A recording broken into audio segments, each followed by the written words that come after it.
The rusty RV cost a homeless Navy SEAL just $9, but his dog uncovered a secret buried for 13 years.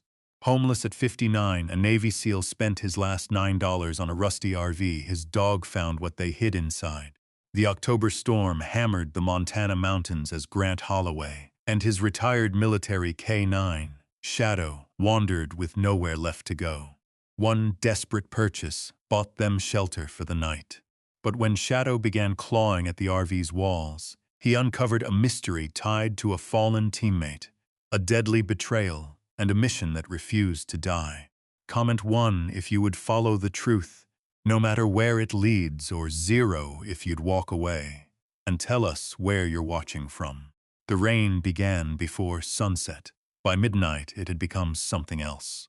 It swept down from the mountains above Red Pine, Montana, with a fury that rattled road signs, bent pine branches, and turned every dirt road into a river of mud. Sheets of freezing rain hammered the wilderness under a sky so black it seemed to swallow the world whole. Along a lonely stretch of mountain highway, a man and a dog kept walking. The man was Grant Holloway, 59 years old, former Navy SEAL, former ranch owner, former husband. Now, just another homeless veteran trying to survive another cold night. Water streamed down the shoulders of his worn canvas jacket. His gray hair clung to his forehead. His boots were soaked through. Every step sent cold water squishing between his toes. Beside him walked Shadow. The retired military K9 moved silently through the storm. At 11 years old, the German Shepherd's muzzle had turned silver around the edges, but he still carried himself like a soldier. His ears stayed alert despite the weather. His amber eyes never stopped scanning the darkness. Grant glanced down at him. "Still with me, partner?" Shadow bumped his hand with his nose. The simple gesture almost broke him. Almost. But Grant Holloway had spent most of his life refusing to break. The storm wasn't what hurt. The silence did, because silence left room for memories. And memories were harder to survive than rain. 3 years earlier, Grant's life had looked completely different. He and his wife Claire had owned a small ranch outside Red Pine. Nothing fancy, a few horses, a weathered red barn, 40 acres of rolling land bordered by pine forest. It had been enough, more than enough. Then the diagnosis came. Stage 4 cancer. The words had landed harder than any enemy bullet Grant had ever faced. For 2 years they fought. Hospitals, treatments, specialists, surgeries. The saving disappeared first. Then retirement funds, then loans. Then the ranch itself.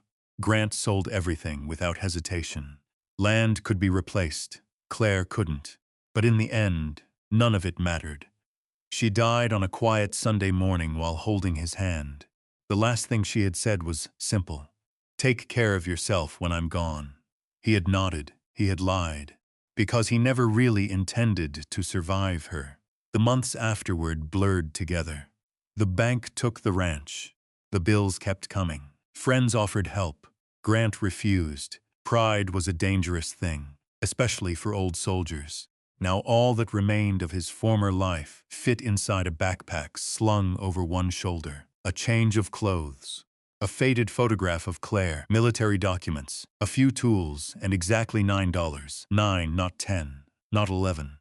9. Grant had counted it 3 times that afternoon. $9.32. That was his entire fortune. The storm intensified. Lightning flashed somewhere beyond the mountains. For a moment the landscape exploded into silver light. Pines, rocky slopes, flooded ditches. Then darkness swallowed everything again. Shadow suddenly stopped. Grant halted beside him. The dog stared ahead, not growling. Watching, a pair of headlights emerged through the rain. A pickup truck. The vehicle slowed as it approached. Grant felt hope rise, then caution. The truck rolled to a stop. The passenger window lowered halfway. A middle-aged woman leaned across the seat. "You okay out here?" Grant managed a tired smile. "We've been better." Her eyes moved to Shadow. The dog sat calmly. Perfectly trained. Perfectly polite. The woman looked genuinely sympathetic. "Town shelter's about 3 miles ahead." Grant nodded. That's where we're headed. She hesitated, as if she wanted to say more. Then her husband called from behind the wheel. The truck pulled away. Its taillights disappeared into the storm. Grant watched them go, not angry, not disappointed, just tired, very tired. By the time they reached Red Pine, it was after 1 in the morning. The town looked abandoned. Streetlights reflected off wet pavement. Most businesses were dark. A diner sat closed behind fogged windows. A gas station sign buzzed weakly in the distance. The shelter occupied an old church building near Main Street. Light glowed behind stained glass windows. For the first time all night, hope stirred inside Grant. Maybe they would finally be warm. Maybe shadow could dry off. Maybe they could sleep indoors. He climbed the church steps and knocked. A woman opened the door. She looked exhausted, not unfriendly, just exhausted. Her eyes moved immediately to Shadow. I'm sorry. Grant already knew. The words came before she finished. We don't have room. The woman looked genuinely miserable. I wish we did. Grant nodded. He had expected it.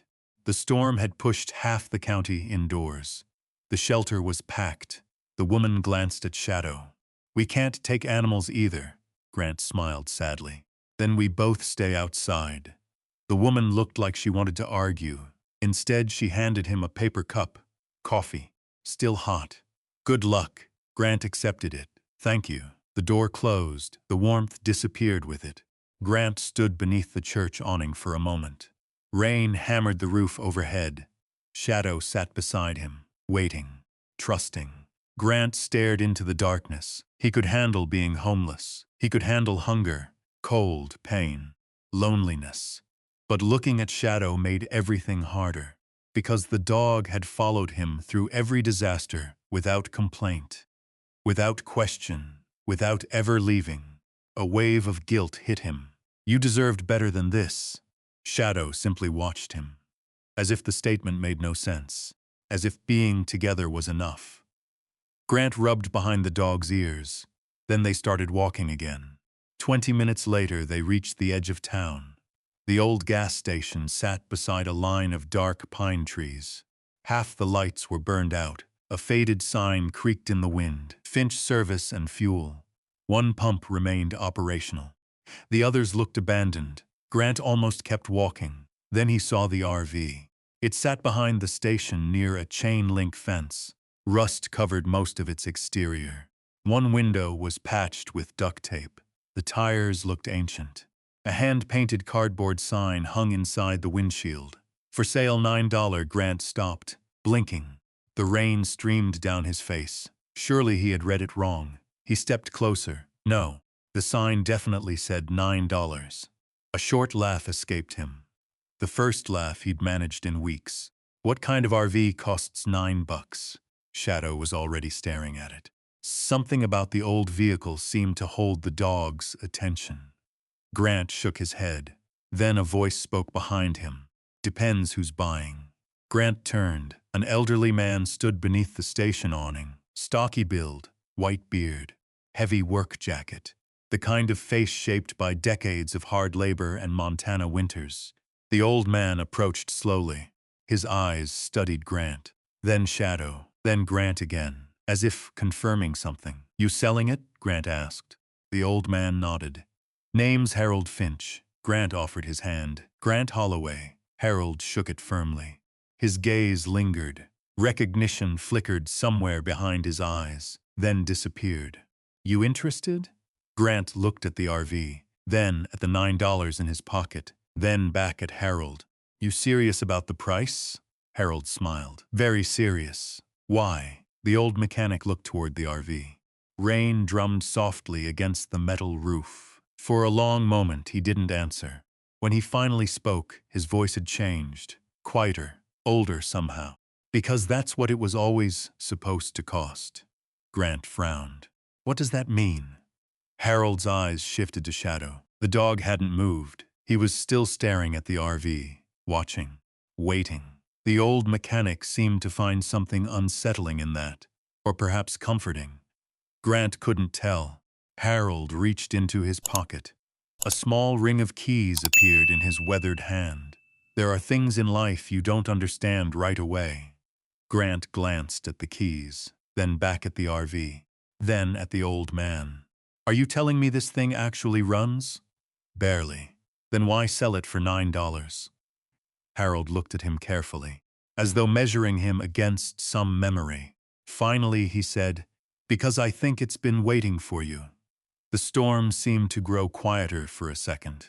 Grant stared, not sure he had heard correctly. "What?" Harold extended the keys. "The RV." Grant laughed, a tired laugh. "Sir, I think you've got me confused with somebody else." "No." Harold's expression remained serious. "I don't." For a long moment, neither man spoke. Rain fell, wind moved through the pines, Shadow slowly stood, then walked toward the RV, as if he had already made his decision. Grant followed the dog's movement. Something stirred deep in his chest. Not hope, not yet, but something close, something he hadn't felt in a long time. Purpose. Harold placed the keys into Grant's hand. The metal felt strangely warm. "Just one thing." Grant looked up. The old mechanic's eyes were fixed on the RV. "There are stories attached to that vehicle." "What kind of stories?" Harold hesitated, then shook his head. "Not mine to tell." The answer only deepened the mystery. Grant looked at the keys, then at Shadow, then at the battered RV. His last $9. His last chance at shelter. Maybe his last chance at anything. Slowly, he pulled the money from his pocket.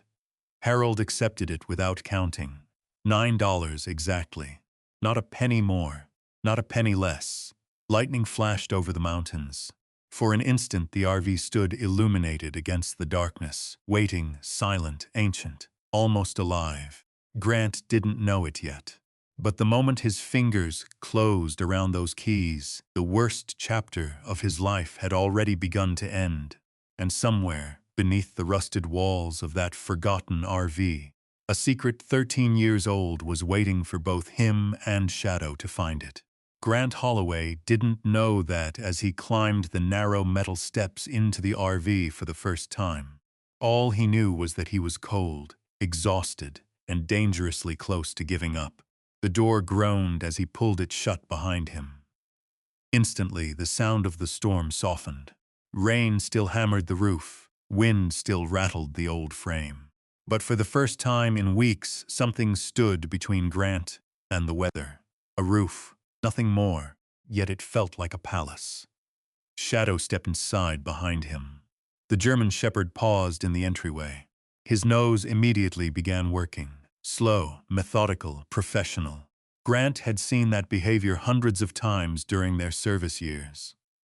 The dog wasn't exploring, he was searching. The RV smelled of old wood, dust, faded upholstery, and decades of memories. A narrow dinette occupied one side.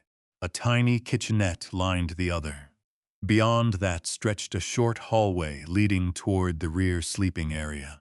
Everything looked frozen in time, like someone had stepped away years ago and never returned. Grant dropped his backpack onto one of the bench seats. The cushions released a cloud of dust. He laughed softly. Luxury accommodations. Shadow didn't respond. The dog had already moved farther inside. His nose traced along cabinets, across walls, around the floor. Grant pulled off his soaked jacket. Water dripped onto the worn linoleum. Every muscle in his body ached. Years of military service had left their mark. Old injuries never truly disappeared. They simply learned patience. And tonight, every one of them reminded him they still existed. His shoulder hurt. His left knee burned. His lower back felt like someone had driven a railroad spike through it. He sat heavily on the dinette bench. For a moment, he simply listened. Rain, wind, the occasional creak of the RV settling, then something else, scratching. Grant looked up. Shadow stood at the far end of the RV. Near the rear wall, the dog scratched once, then again, then lowered his nose against the paneling. Grant frowned. "What are you doing?" Shadow ignored him. "Scratch, scratch, scratch." The behavior continued for nearly a minute. Finally, Grant stood and walked back. The wall appeared ordinary. A faded wooden panel beneath a small cabinet. Nothing unusual, nothing visible. Shadow pressed his nose against it again, whined softly, then scratched once more. Grant crouched beside him. "You smell mice?" The dog's ears twitched, but he kept staring at the wall. Grant knocked against the panel, solid. Nothing hollow, nothing obvious. Eventually he stood. "Whatever it is, it'll still be there tomorrow." Shadow looked unconvinced, but followed him back toward the front. That night, Grant found a blanket folded inside an overhead compartment. Old, worn, still usable. He spread it across one of the bench seats.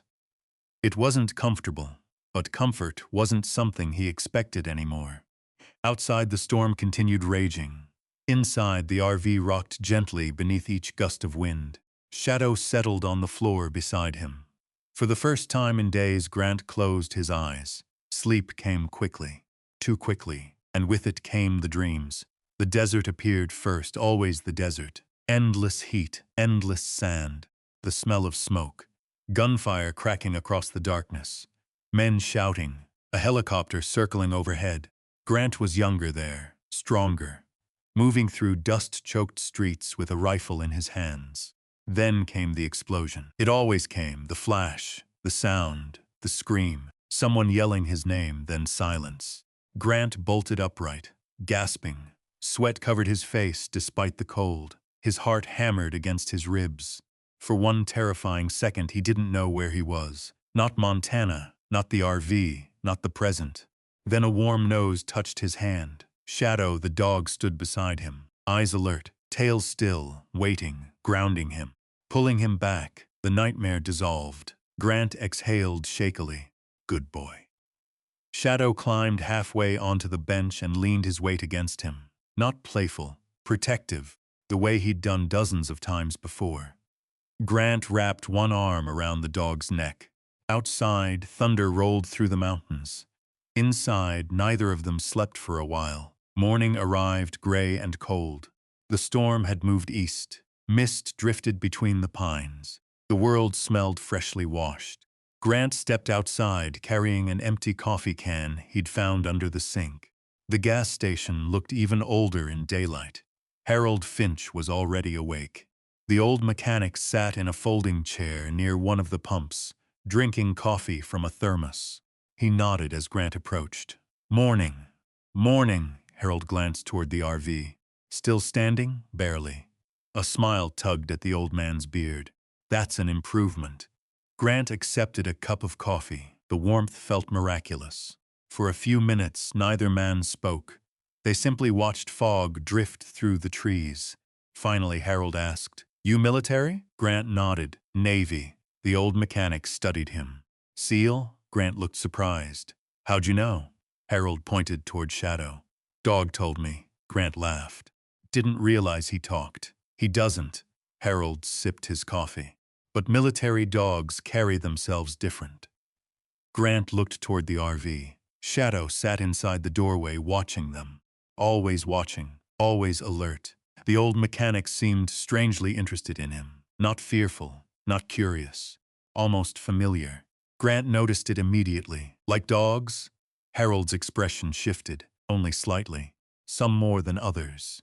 Before Grant could ask more, the old man stood. "Towns hiring seasonal workers, logging crews, fence repair, snow prep." Grant nodded. "I'll find something." "You will." The confidence in Harold's voice sounded oddly certain, as though he knew more than he should. Grant spent the rest of the day walking Red Pine. The town sat nestled between mountains and dense forests, a beautiful place, especially if you belonged there. Grant no longer felt like he did. Still, he knocked on doors, asked questions, offered labor. Most people were polite. A few offered sympathy. Nobody offered work. By late afternoon, he had earned exactly nothing. The old humiliation returned. The same feeling he'd carried since losing the ranch. A man who had spent decades protecting others now couldn't even provide for himself. The thought followed him all the way back to the RV. When he arrived, Shadow was waiting in the doorway. The dog's tail thumped once, just once. "Enough." Grant smiled despite himself. "At least somebody's happy to see me." Inside, the RV felt slightly more like home. Not much, just enough. He spent the evening cleaning, dusting cabinets, wiping surfaces, throwing away broken junk.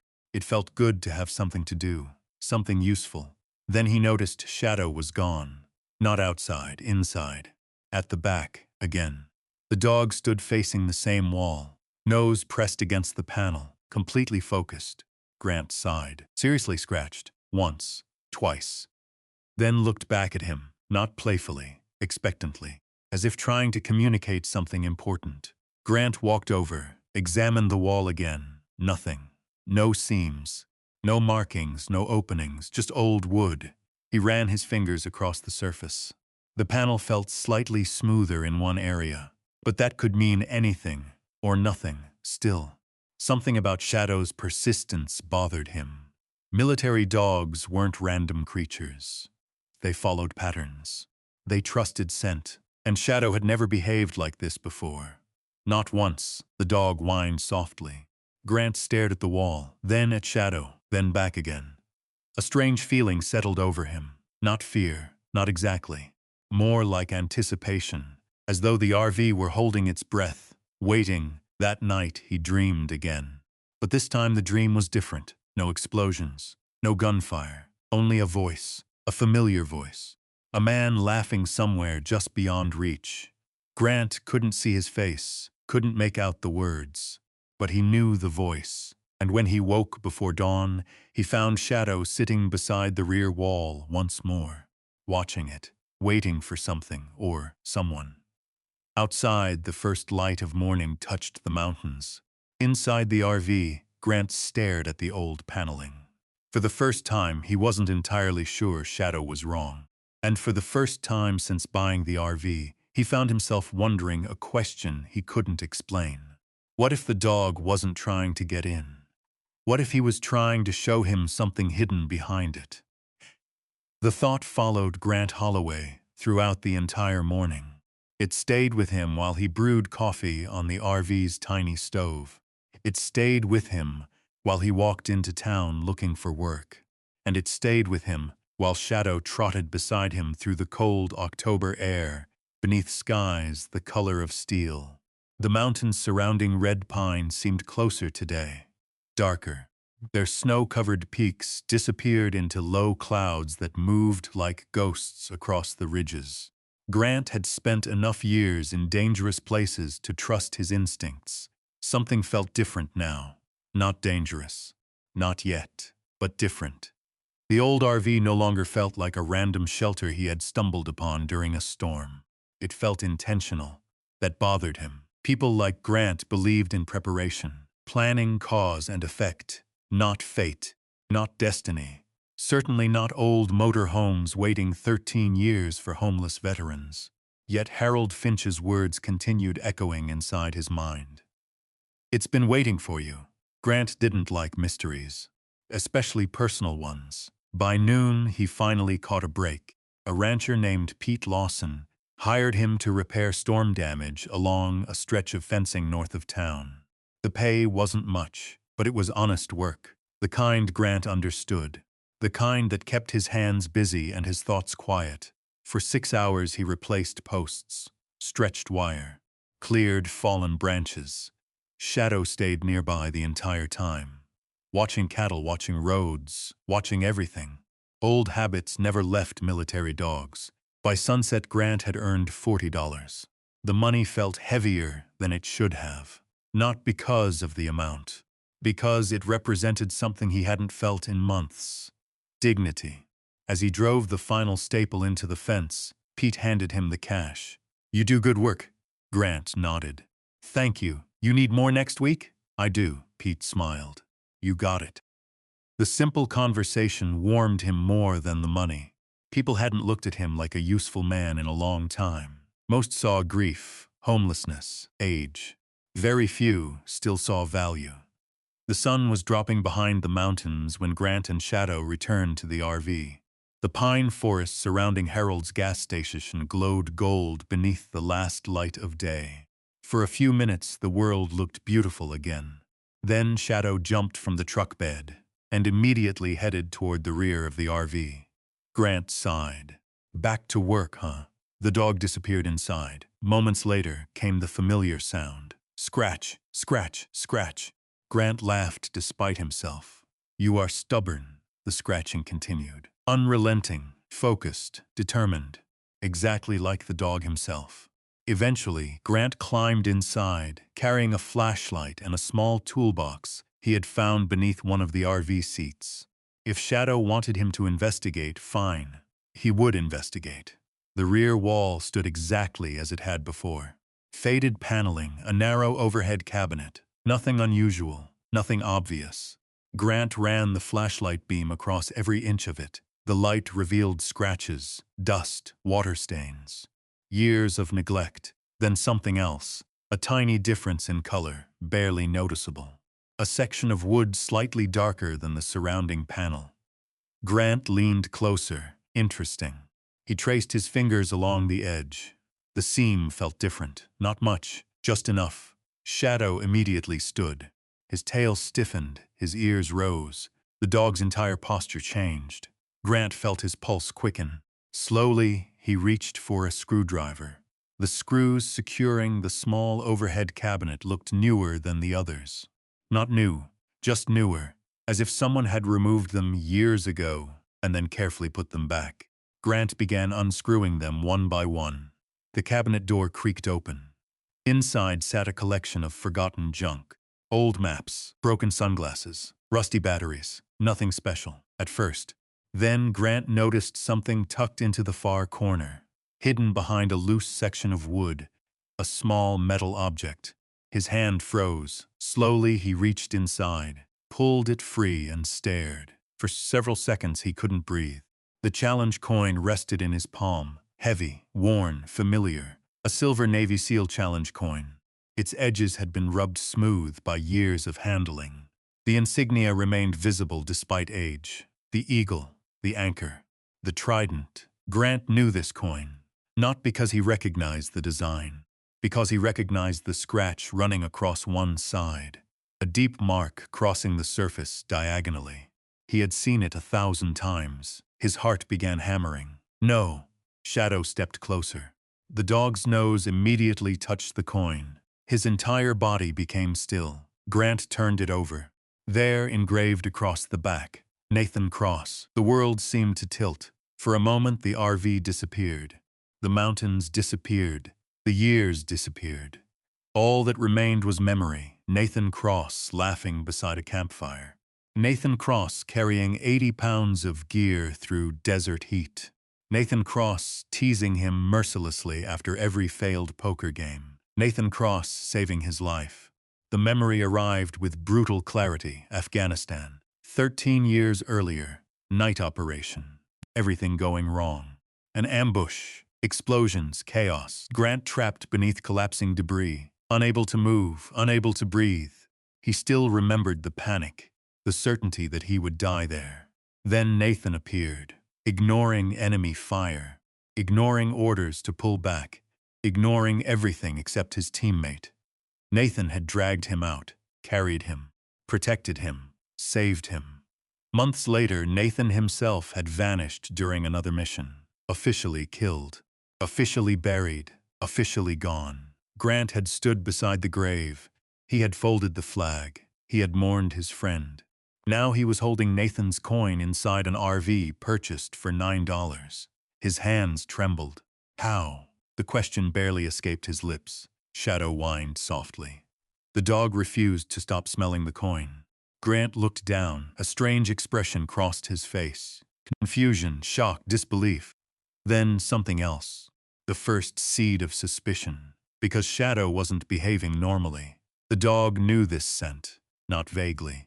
Not distantly, personally. The reaction wasn't curiosity, it was recognition. Grant watched carefully. Shadow pressed his nose against the metal again, then looked toward the rear wall, then back at the coin, then back toward the wall. A connection. The dog was making a connection. Grant's pulse quickened. What do you know, partner? Shadow couldn't answer, but his eyes seemed almost urgent, as though he desperately wanted Grant to understand. Grant sat down heavily on the dinette. The coin remained in his hand. Outside, darkness settled across the mountains. Wind moved through the pines. Inside the RV, the silence felt enormous. Nathan Cross. The name alone carried 1,000 memories, 1,000 questions, and now one impossible mystery. Why would Nathan's coin be hidden here? Grant examined the cabinet again. Carefully, patiently. Military training returned automatically. Search every corner, every seam, every possibility. After another 20 minutes, he found something else. Not another coin. A folded scrap of paper, yellowed with age, no writing, no message, just a small handwritten number, nothing more. Grant stared at it. What the hell does that mean? No answer came, only the sound of wind against the RV. Hours later, he still couldn't sleep. The coin sat on the table beside him. Shadow remained awake too, watching, waiting. Near midnight, Grant finally stood. The restlessness had become unbearable. He grabbed his jacket, the coin, and his flashlight, then stepped outside. Harold Finch's service bay remained lit. The old mechanic was working beneath the hood of an ancient pickup truck. The rhythmic clink of tools echoed through the night. Harold looked up as Grant approached.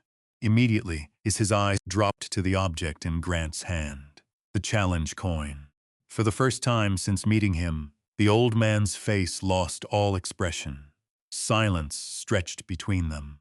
Grant stopped 6 feet away. Rainwater dripped from the edge of the service bay roof. The smell of oil filled the air. Slowly, Grant held up the coin. Harold stared at it. Neither man spoke. Finally, Grant broke the silence. "You know who this belonged to?" It wasn't a question. Harold's jaw tightened. The old mechanic looked older suddenly. Much older. Like a man carrying weight he'd been holding for years, maybe decades. The seconds ticked by. Then Harold quietly removed his cap, ran one weathered hand through his white hair, and looked directly into Grant's eyes. When he finally spoke, his voice was barely above a whisper. "Yeah." Grant's heart pounded. The old mechanic swallowed, then said the name that changed everything. His name was Nathan Cross. A cold chill traveled through Grant's chest, because Harold hadn't asked to see the engraving. He hadn't examined the coin. He had known instantly, which meant one thing. Harold Finch knew far more about the RV than he had admitted. And somewhere inside the darkness beyond the gas station, Shadow suddenly began barking toward the pine trees, as if warning them that something was about to change. Everything.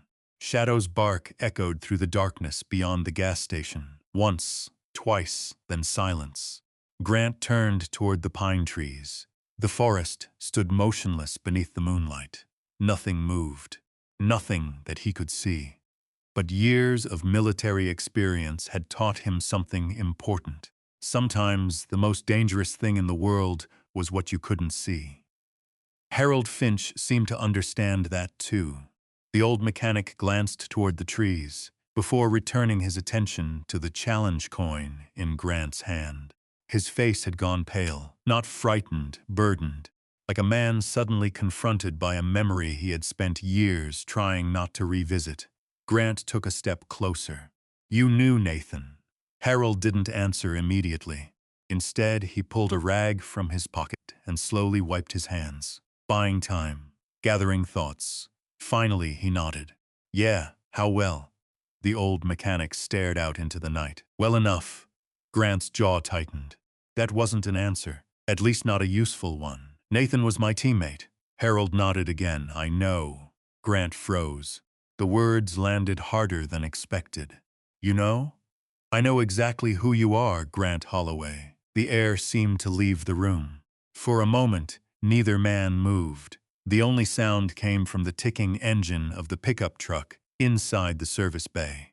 Grant stared. Harold met his gaze calmly. No hesitation, no uncertainty. The old man had known his name before the introduction, known who he was, known his connection to Nathan. The realization sent a chill through him. "You knew me before I showed up." Harold sighed.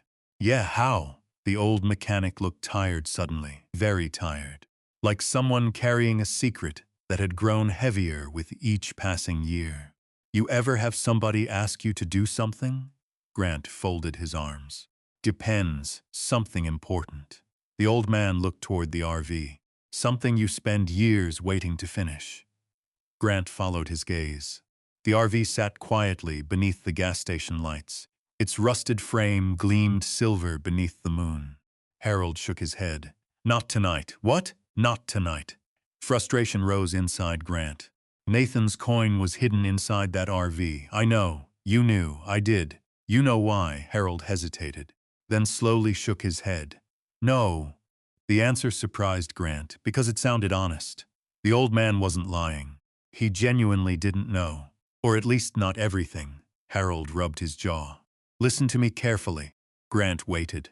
Nathan wasn't the kind of man who explained things. A sad smile crossed the mechanic's face. He'd tell you enough to keep moving, never enough to see the whole map. The description felt painfully accurate. Nathan had always been that way, even during SEAL training, even during deployments, always thinking 5 moves ahead, always carrying information nobody else had. Grant looked down at the challenge coin. The scratch across its surface caught the light. A dozen memories surfaced. Nathan laughing beside a campfire. Nathan teaching younger operators. Nathan pulling practical jokes during training. Nathan standing beside him during some of the worst moments of his life. A ghost. A memory. A dead man whose shadow suddenly felt very alive. Harold cleared his throat. Go see Rose. Grant looked up. Who? Rose Callahan. Who's that? Owns the diner on Main Street. The old mechanic stepped back toward his workbench. She knew Nathan. Grant stared. How many people around here knew Nathan? Harold gave a strange smile. More than you'd think. The answer only deepened the mystery. 20 minutes later, Grant lay awake inside the RV. Sleep refused to come. Shadow remained near the rear wall, watching, waiting. The challenge coin sat on the table between them. Moonlight spilled through the patched window and illuminated the scratched metal. Grant studied it. Something wasn't right. Nathan had supposedly died 13 years ago. Yet somehow his coin had ended up hidden inside an RV in Montana. Not lost, not forgotten. Hidden, deliberately. That changed everything. The realization followed him deep into the night. When sleep finally came, it brought another dream. This time Nathan appeared clearly, not young, not old, exactly as Grant remembered him. Standing beside a helicopter on a dusty airfield, smiling, the same crooked grin, the same confident eyes, the same calm presence. Nathan opened his mouth, tried to say something. Grant couldn't hear the words. The wind swallowed them. Then the dream vanished. Grant woke before dawn, heart pounding. The image lingered. For the first time in 13 years, Nathan's face felt real again. Not memory, not grief, real. Outside, a thin layer of frost covered the ground. The mountains glowed pink beneath the sunrise. Grant fed Shadow, drank coffee, then headed into town. The diner sat on the corner of Main Street, a weathered building with red brick walls and large front windows. The sign above the entrance read, Rose's Diner Home Cooking since 1978. The smell hit him before he reached the door. Bacon, coffee, fresh bread, the kind of smells that made people feel safe. The kind of smells that reminded them of home. Grant hadn't felt at home in a long time. The bell above the door jingled as he entered. Conversations drifted through the room. Farmers, truck drivers, locals gathering around steaming coffee cups. Nobody paid much attention to him. That suited him fine. Behind the counter stood a woman in her 60s, silver hair, kind eyes, blue apron. She moved with the confidence of someone who had spent decades taking care of people. She looked up, smiled. What can I get you? Grant slid onto a stool. Coffee, you got it. She poured a fresh cup, then paused. Something about her expression changed. A subtle shift, recognition. You new in town? Grant nodded. Sort of. The woman studied him, then glanced toward Shadow lying quietly near the door. What's your dog's name? Shadow, a smile touched her face. Beautiful animal. Grant looked at her name tag. Rose. Rose Callahan, that's me. Grant took a slow sip of coffee, then carefully placed Nathan's challenge coin on the counter. The reaction was immediate. Rose froze. The coffee pot nearly slipped from her hand. For several seconds she simply stared, not at Grant, at the coin. Her eyes widened. Oh my goodness. Grant felt his pulse quicken. You recognize it. Rose lowered herself onto the stool behind the counter. The color had drained from her face. Where did you get that? The woman blinked. An RV. Grant nodded. The one behind Harold Finch's station. The silence that followed felt enormous. Rose stared at him, then at Shadow, then back at the coin. Finally she whispered Nathan. The name carried sadness, warmth, regret. The kind of emotion reserved for people who mattered. Grant leaned forward. You knew him. Rose laughed softly. Knew him? A tear suddenly appeared in the corner of her eye. Honey, Nathan Cross ate breakfast here every Tuesday morning for almost 4 years. Grant stared. Rose smiled at the memory. Always ordered the same thing. What, pancakes? Grant laughed. The sound surprised even him. Nathan hated pancakes, Rose nodded. I know, Grant blinked. What? He hated them. The woman smiled wider, but every Tuesday he'd order them anyway. Why? Rose shook her head. He said it confused people. Grant couldn't help it. He laughed again. That sounded exactly like Nathan. A man capable of turning breakfast into psychological warfare. For a moment the grief lifted. For a moment Nathan felt alive. Rose wiped her eyes. Then her expression darkened. He disappeared one day. Grant nodded slowly. He died. The woman looked unconvinced. That immediately caught his attention. Rose leaned closer, lowering her voice. You know something strange. Grant waited. The investigators came through town after he disappeared. Her smile vanished. They asked questions. About Nathan? She nodded. Then they told everyone to stop asking. Grant's stomach tightened. What do you mean? I mean, people got nervous. Rose glanced around the diner, making sure nobody was listening. I mean, conversations ended when strangers walked into rooms. The warmth of the diner suddenly felt colder. Grant recognized the tone, the look, the implication. Fear, real fear. Rose pointed at the coin. Nathan wasn't the problem. Grant frowned. What was? The woman hesitated, then spoke carefully. The people looking for him. The words settled heavily between them. Before Grant could respond, Shadow suddenly stood. The dog's ears locked forward. His body became rigid, alert, focused. Grant turned. Through the front window he saw it. A dark SUV parked across the street. Engine running, tinted windows, watching. The same vehicle remained there for only a few seconds. Then it slowly pulled away and disappeared around the corner. Rose followed his gaze. The color drained from her face again. That's the 3rd time this week. Grant looked at her. What is that SUV? A cold knot formed in his chest.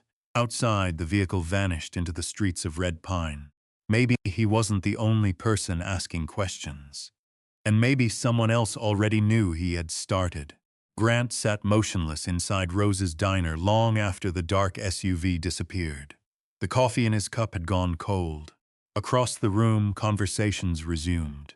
Forks clinked against plates. The smell of bacon drifted from the kitchen. To everyone else, it was just another morning in Red Pine. But something had shifted. Grant could feel it. The same way he'd felt storms building overseas long before clouds appeared. The same way Shadow sensed danger before human eyes could see it. Rose noticed it too. The warmth had faded from her expression. She kept glancing toward the front windows, toward the street, toward where the SUV had been. Finally, she leaned closer. You need to talk to Calvin. Grant looked up. Calvin Mercer? Rose nodded. He used to run the local newspaper, the reporter Harold mentioned. The same one. Rose lowered her voice further. If anybody knows what happened to Nathan, it's Calvin. Grant studied her. You trust him?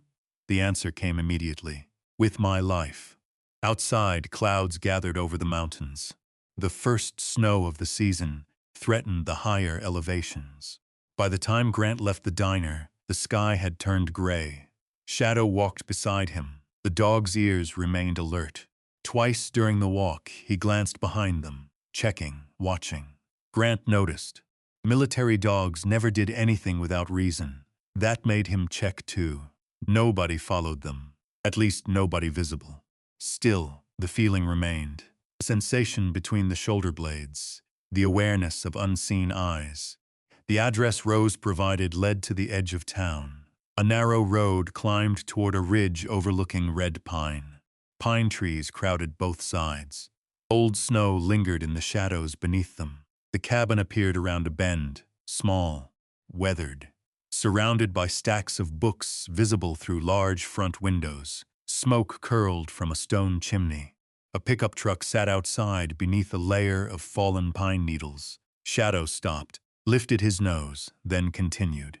Grant knocked. Nothing. He knocked again. A voice called from inside. Doors open. Grant stepped inside. The smell hit him immediately. Coffee, old paper, wood smoke. The cabin looked less like a home and more like a library that had slowly grown walls around itself. Books occupied every shelf, every table, every available surface. Newspapers were stacked in careful piles.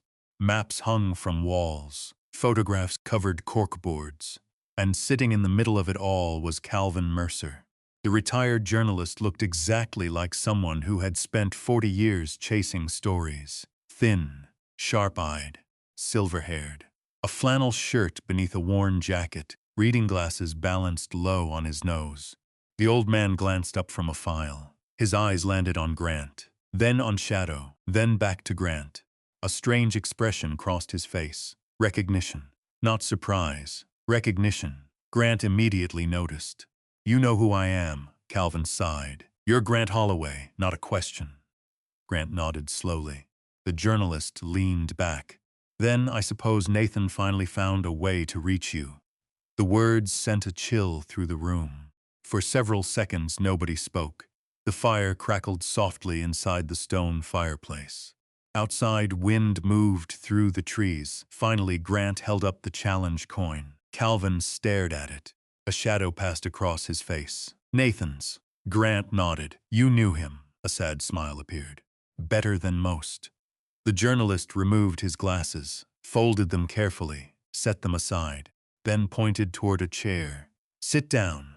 Grant sat. Shadow immediately positioned himself beside the chair, watching, waiting. Calvin studied the dog for several moments. His eyes lingered, almost as if he found something familiar there, too. Then he looked back at Grant. "You want the truth? That's why I'm here."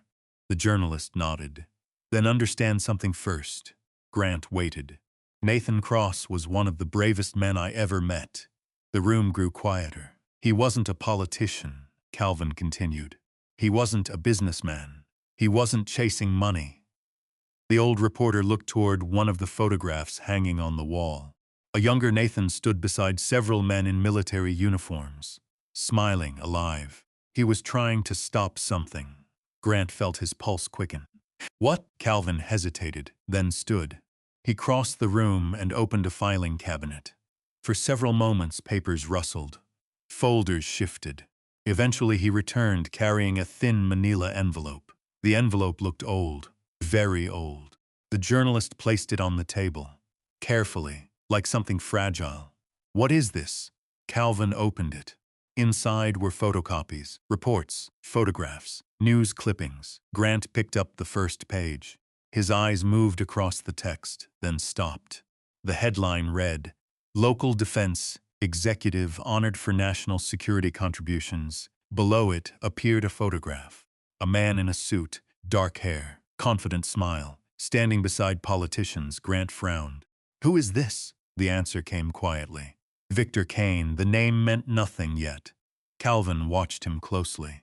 Nathan spent the final year of his life investigating Victor Kane. Grant looked up. "Why?" The journalist laughed without humor. "Because Nathan believed Kane was selling military technology through channels it should never have entered." The words hung in the air. Grant looked back down. more reports, more photographs, more names, more questions. Did he prove it? Calvin's expression darkened. He was getting close. A knot formed in Grant's stomach. The old journalist folded his hands. Then he disappeared. The cabin suddenly felt colder. Outside, snowflakes began drifting past the windows, slow, silent, beautiful. Grant barely noticed. What happened? Calvin sighed. Officially, Grant nodded. Officially, Nathan died during a classified operation. Grant stared. That's what happened. The journalist shook his head. No, silence. Grant felt his heart begin pounding. Calvin leaned forward. What I'm about to tell you never made sense. The old reporter pointed toward a photograph. Nathan, military uniform, standing beside a helicopter. The day they announced his death, I started asking questions. Grant listened carefully. The answers kept changing. The journalist's voice grew quieter. One report said there had been an explosion. Another said a crash. A third said combat casualties. Grant frowned. That's impossible, exactly. Calvin tapped the table. Nothing matched. The fire crackled behind them. Shadow lifted his head. The dog seemed unusually attentive, as if he understood the importance of the conversation. Calvin opened another folder. Inside sat copies of military records, highlighted sections, notes scribbled in margins. Evidence collected over years. Grant stared. The old reporter pointed toward one page. This is where things became interesting. Grant read. His eyes narrowed. The record described personal effects recovered after Nathan's death. A watch, dog tags, a wallet, a challenge coin. Grant froze. His gaze moved back to the coin sitting on the table. Nathan's challenge coin. The one that should have been recovered. The one now sitting inside a Montana RV. The realization hit like a hammer. Calvin watched him reach the conclusion. Slowly, painfully. The old journalist nodded. Now you're asking the right question. Grant looked up. The coin should have been gone. Exactly. Neither man spoke. Outside, snow continued falling. Inside, a terrible possibility began taking shape. If the official reports were wrong about the coin, what else were they wrong about? Calvin stood, walked to the window, looked out across red pine. When he spoke again, his voice sounded older, heavier. 12 years ago, I tried publishing what I found. Grant looked up. What happened? The journalist laughed. A bitter sound. The story disappeared. Grant felt his stomach tighten. What do you mean disappeared? I mean my editor received phone calls. The old man turned around. Then lawyers appeared. Then federal officials appeared. And suddenly nobody wanted to print anything. The cabin fell silent. Grant understood, not because details were necessary, because he'd seen powerful people bury uncomfortable truths before. Calvin returned to his chair. His eyes met Grant's. You want to know the part nobody talks about? Grant nodded. The old journalist leaned forward. The RV. Grant froze. What about it? For the first time since arriving, Calvin seemed uncertain, almost reluctant, as if he had crossed an invisible line. His gaze drifted toward Shadow, then back to Grant. Finally, he spoke. That RV wasn't abandoned. The words landed heavily. Grant stared. Calvin continued. It belonged to Nathan. Silence. The room seemed to stop breathing. Grant felt every muscle in his body go rigid. What? It was his. The old journalist's voice remained steady. He bought it years before he disappeared. Grant's mind raced. The RV, Nathan's coin, Harold Finch. The strange warning. Everything suddenly connected, or at least began to. Shadow stood abruptly. A low growl rumbled from deep within his chest. Grant turned. The dog wasn't looking at anyone inside the cabin. He was staring through the front window, toward the road below. Grant followed his gaze, far down the ridge, partially hidden by falling snow. A dark SUV sat parked among the trees, motionless, watching. And this time there was no doubt. It wasn't passing through. It was waiting. For someone, or something. And as Calvin Mercer stared at the vehicle, the color slowly drained from his face. Because he recognized it too. For several seconds, nobody spoke. Snow drifted past the cabin windows in slow white spirals. The dark SUV remained parked among the trees below, silent, motionless, watching. Grant turned toward Calvin. "You know them." It wasn't a question. The retired journalist nodded once, slowly, reluctantly. "Yeah." Grant's pulse quickened. "Who are they?" Calvin continued, staring through the glass. "I don't know names." "Then what do you know?" The old man took a long breath. "The first time I saw that SUV was 11 years ago." Grant felt every muscle tighten. "After Nathan disappeared?" 3 weeks after." The answer landed heavily. Calvin finally stepped away from the window. His face looked older now, more tired, like a man revisiting memories he had spent years burying. "They followed me." Grant listened. "They parked outside my office. They sat across the street from my house. They watched." The cabin seemed smaller suddenly. The fire crackled softly. Shadow's low growl continued. The dog never took his eyes off the vehicle. Calvin shook his head. "Eventually they stopped." "Why?" The old reporter laughed without humor. "Because I stopped asking questions." Silence settled over the room. Grant understood exactly what that meant. Calvin had been intimidated. Not through threats, not through violence, something more effective. Fear. The kind that lingered, the kind that lasted years. Grant looked toward the SUV again. The windows were too dark to see inside, but he could feel it. Someone was there, watching, waiting, studying.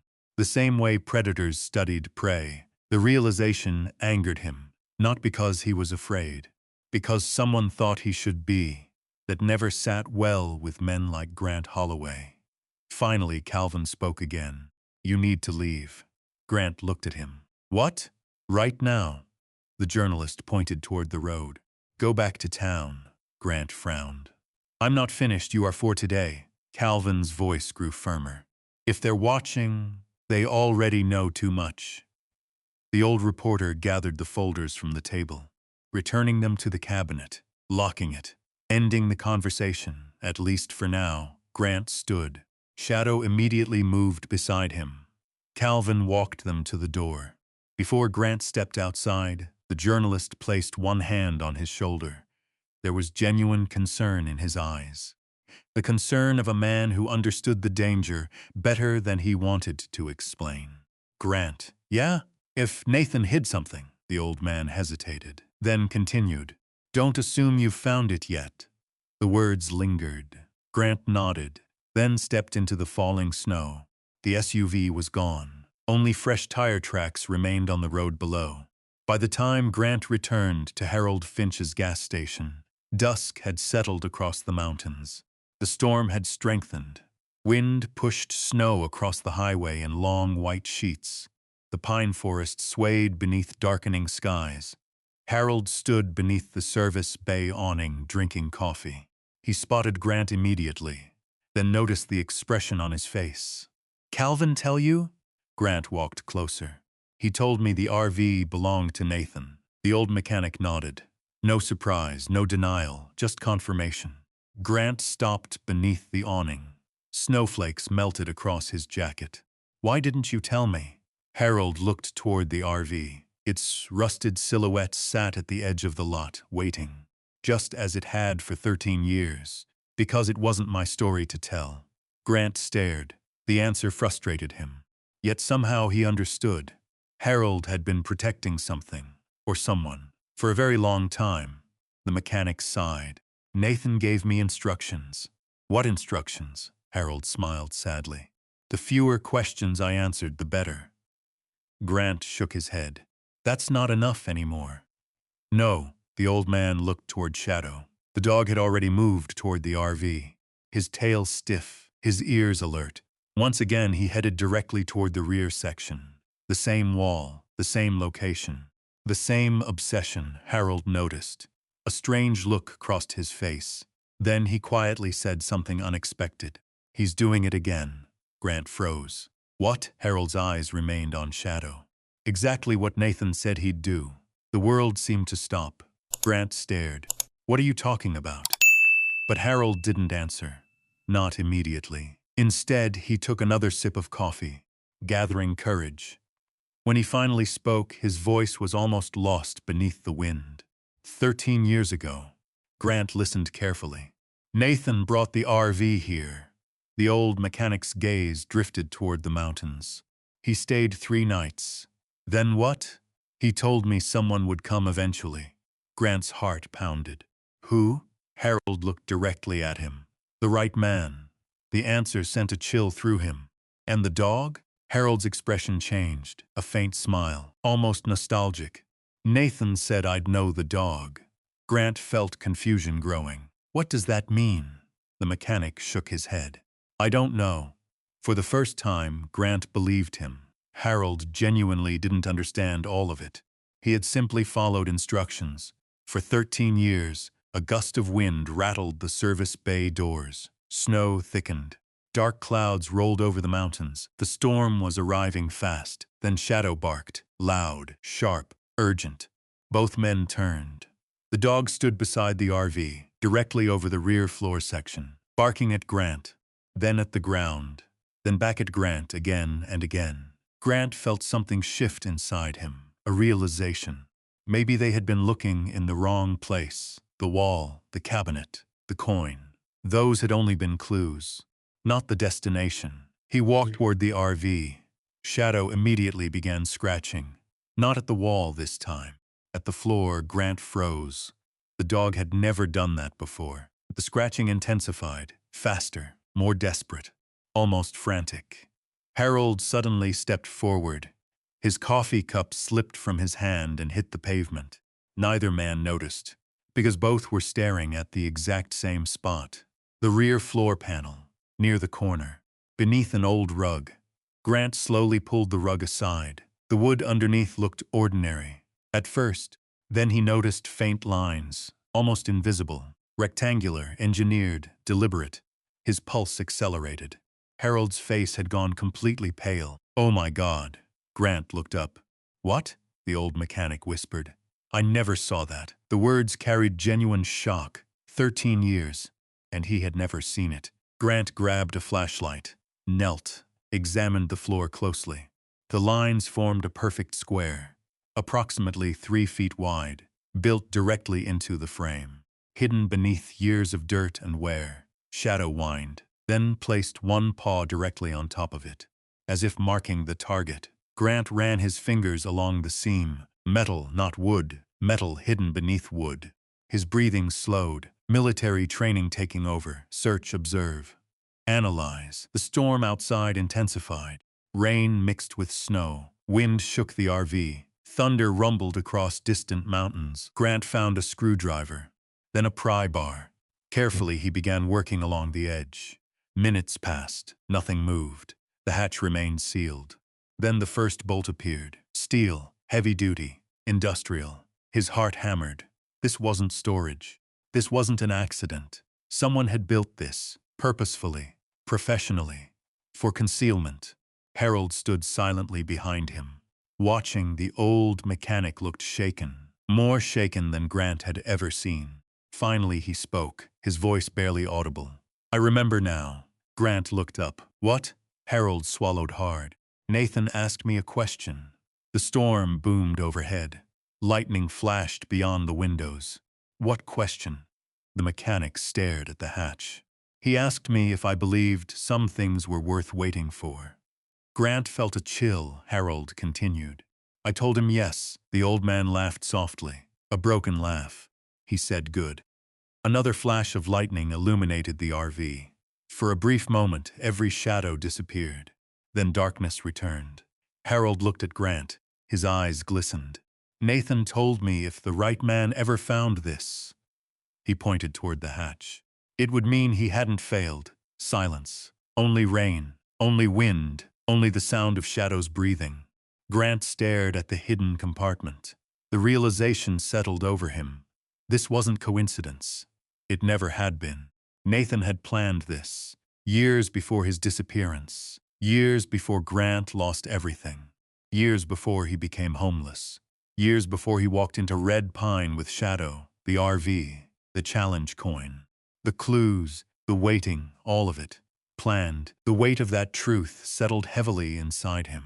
Then Harold revealed the final piece, the secret he had carried for 13 years. Nathan gave me exact instructions. Grant slowly looked up. What instructions? The old mechanic's voice trembled. He said one day a former SEAL named Grant Holloway would arrive. Grant stopped breathing. The storm vanished. The room vanished. Everything vanished. Except those words, Harold continued. He said the RV was to be sold for exactly $9. Grant stared, unable to speak. The mechanic's eyes shifted toward Shadow, and he said the man wouldn't come alone. A long silence followed. Thunder rolled across the mountains. Shadow sat beside the hatch, watching them, waiting. Harold's voice dropped to a whisper. He told me the right dog would find it. Grant looked down at his loyal companion, then at the hidden hatch, then back at Harold. For 13 years someone had been waiting, for him, for Shadow, for this exact moment. And beneath that steel hatch, hidden beneath the floor of a rust-covered RV, waited the answer to a mystery older than the dog sitting beside it. A mystery Nathan Cross had died protecting. Or perhaps a mystery he had survived long enough to hide. And as another crack of thunder shook the mountains, Grant finally understood one thing. Whatever lay beneath that hatch was never meant for anyone else. It had been waiting for them all along. Grant barely slept that night. The storm raged until nearly dawn. Rain hammered the RV roof. Wind howled through the pines. Thunder rolled across the mountains like distant artillery. But none of it kept him awake. The hatch did. The mystery beneath it, Nathan's name, Nathan's plan, Nathan's impossible knowledge of a future nobody should have been able to predict. Shadow slept beside the hidden compartment, his body stretched across the floor, one paw resting directly over the steel hatch, as if guarding it, as if protecting something sacred. Grant sat at the dinette, staring at the challenge coin. Every question seemed to create 3 more. How had Nathan known? Why had he chosen Grant? Why wait 13 years? And perhaps most troubling of all, why had Nathan never come back? The first light of morning finally appeared through the clouds. Gray, cold, silent, the storm had passed. Grant poured coffee, fed Shadow, then drove straight to Calvin Mercer's cabin. The retired journalist opened the door before Grant even knocked. "You found something." It wasn't a question. Grant nodded. Calvin immediately stepped aside. "Come in." The cabin felt warmer than before. The smell of coffee filled the air. Snow covered the ridge outside. Fresh white powder blanketed the mountains. For a few moments, neither man spoke. Grant simply sat down and placed Nathan's challenge coin on the table. Then he told Calvin everything. The hidden hatch, Harold's confession, the instructions from 13 years ago, the exact $9 price, the mention of Grant by name, the mention of Shadow. When he finished, Calvin looked stunned, not skeptical, not doubtful, stunned. The old journalist leaned back in his chair. "My God," Grant rubbed his face. "That's what I said." Calvin stared at the coin, then at the snow falling outside, then finally at Grant. "I think we're asking the wrong question." Grant frowned. "What do you mean?" "We keep asking what Nathan hid." The journalist folded his hands. "Maybe we should be asking why he hid it." Silence. Grant considered that. It made sense. The answer mattered. Maybe more than whatever waited beneath the hatch. Calvin stood and crossed the room toward a filing cabinet. This time he removed a thicker folder, one marked with a faded handwritten label, Cross. The sight alone made Grant's pulse quicken. Calvin opened it carefully. The papers inside looked old, yellowed, handled countless times. Research, notes, copies of reports, years of investigation. The journalist pulled out a photograph. He slid it across the table. Grant looked down, his breath caught. Nathan. The photograph showed Nathan standing beside a vehicle, smiling, healthy, alive. A date was written across the back, 8 months after his reported death. Grant stared, then looked up. Calvin nodded. Exactly. The room suddenly felt colder. Grant looked at the date again. 8 months, not days, not weeks. 8 months. The implications were staggering. What is this? The journalist sat down slowly. One of the reasons I never believed the official story. Grant couldn't stop staring. Nathan looked older, tired, but alive, undeniably alive. No possibility of mistake, no possibility of confusion. It was him. Calvin pulled another photograph from the folder, then another, and another. Each one carried different dates, different locations, different timestamps, all after Nathan's reported death. Grant's heart pounded harder with every image. What am I looking at? The journalist's voice lowered. The most dangerous evidence I've ever collected. The cabin fell silent. Outside, wind brushed against the snow-covered trees. The mountains seemed to hold their breath. Calvin pointed to one photograph. Nathan stood near a marina. Another showed him entering a warehouse. A third captured him walking through a parking lot. Always alone. Always looking over his shoulder. Always moving. Grant felt something deep inside him begin to shift. Grief, certainty, memory. For 13 years he had mourned Nathan. For 13 years he had carried survivor's guilt. For 13 years he had believed his friend died overseas. Now those beliefs were cracking apart. What happened? Calvin sighed. I tracked Nathan for almost 6 months. Grant looked up sharply. You found him? No. The old journalist shook his head. I found traces. His finger tapped one photograph. Then suddenly they stopped. Grant understood. The trail ended. The same way all trails eventually ended. Questions without answers. Calvin stared into the fire. I always believed Nathan disappeared intentionally. The words hung heavily in the room. Grant remembered the hidden hatch, the instructions, the preparation, the planning. None of it felt random anymore. It felt deliberate, military, strategic. Nathan had vanished for a reason. The journalist opened another folder.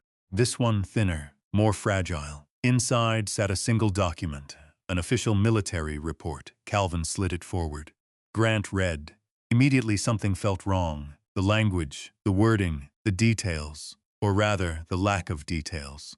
Every important section had been redacted. Entire paragraphs blacked out. Names removed. Locations erased. Facts missing. Grant frowned. This is useless. Calvin smiled sadly. Exactly. Grant looked up. The journalist pointed toward the report. That's the official investigation. The realization hit hard. There wasn't an investigation.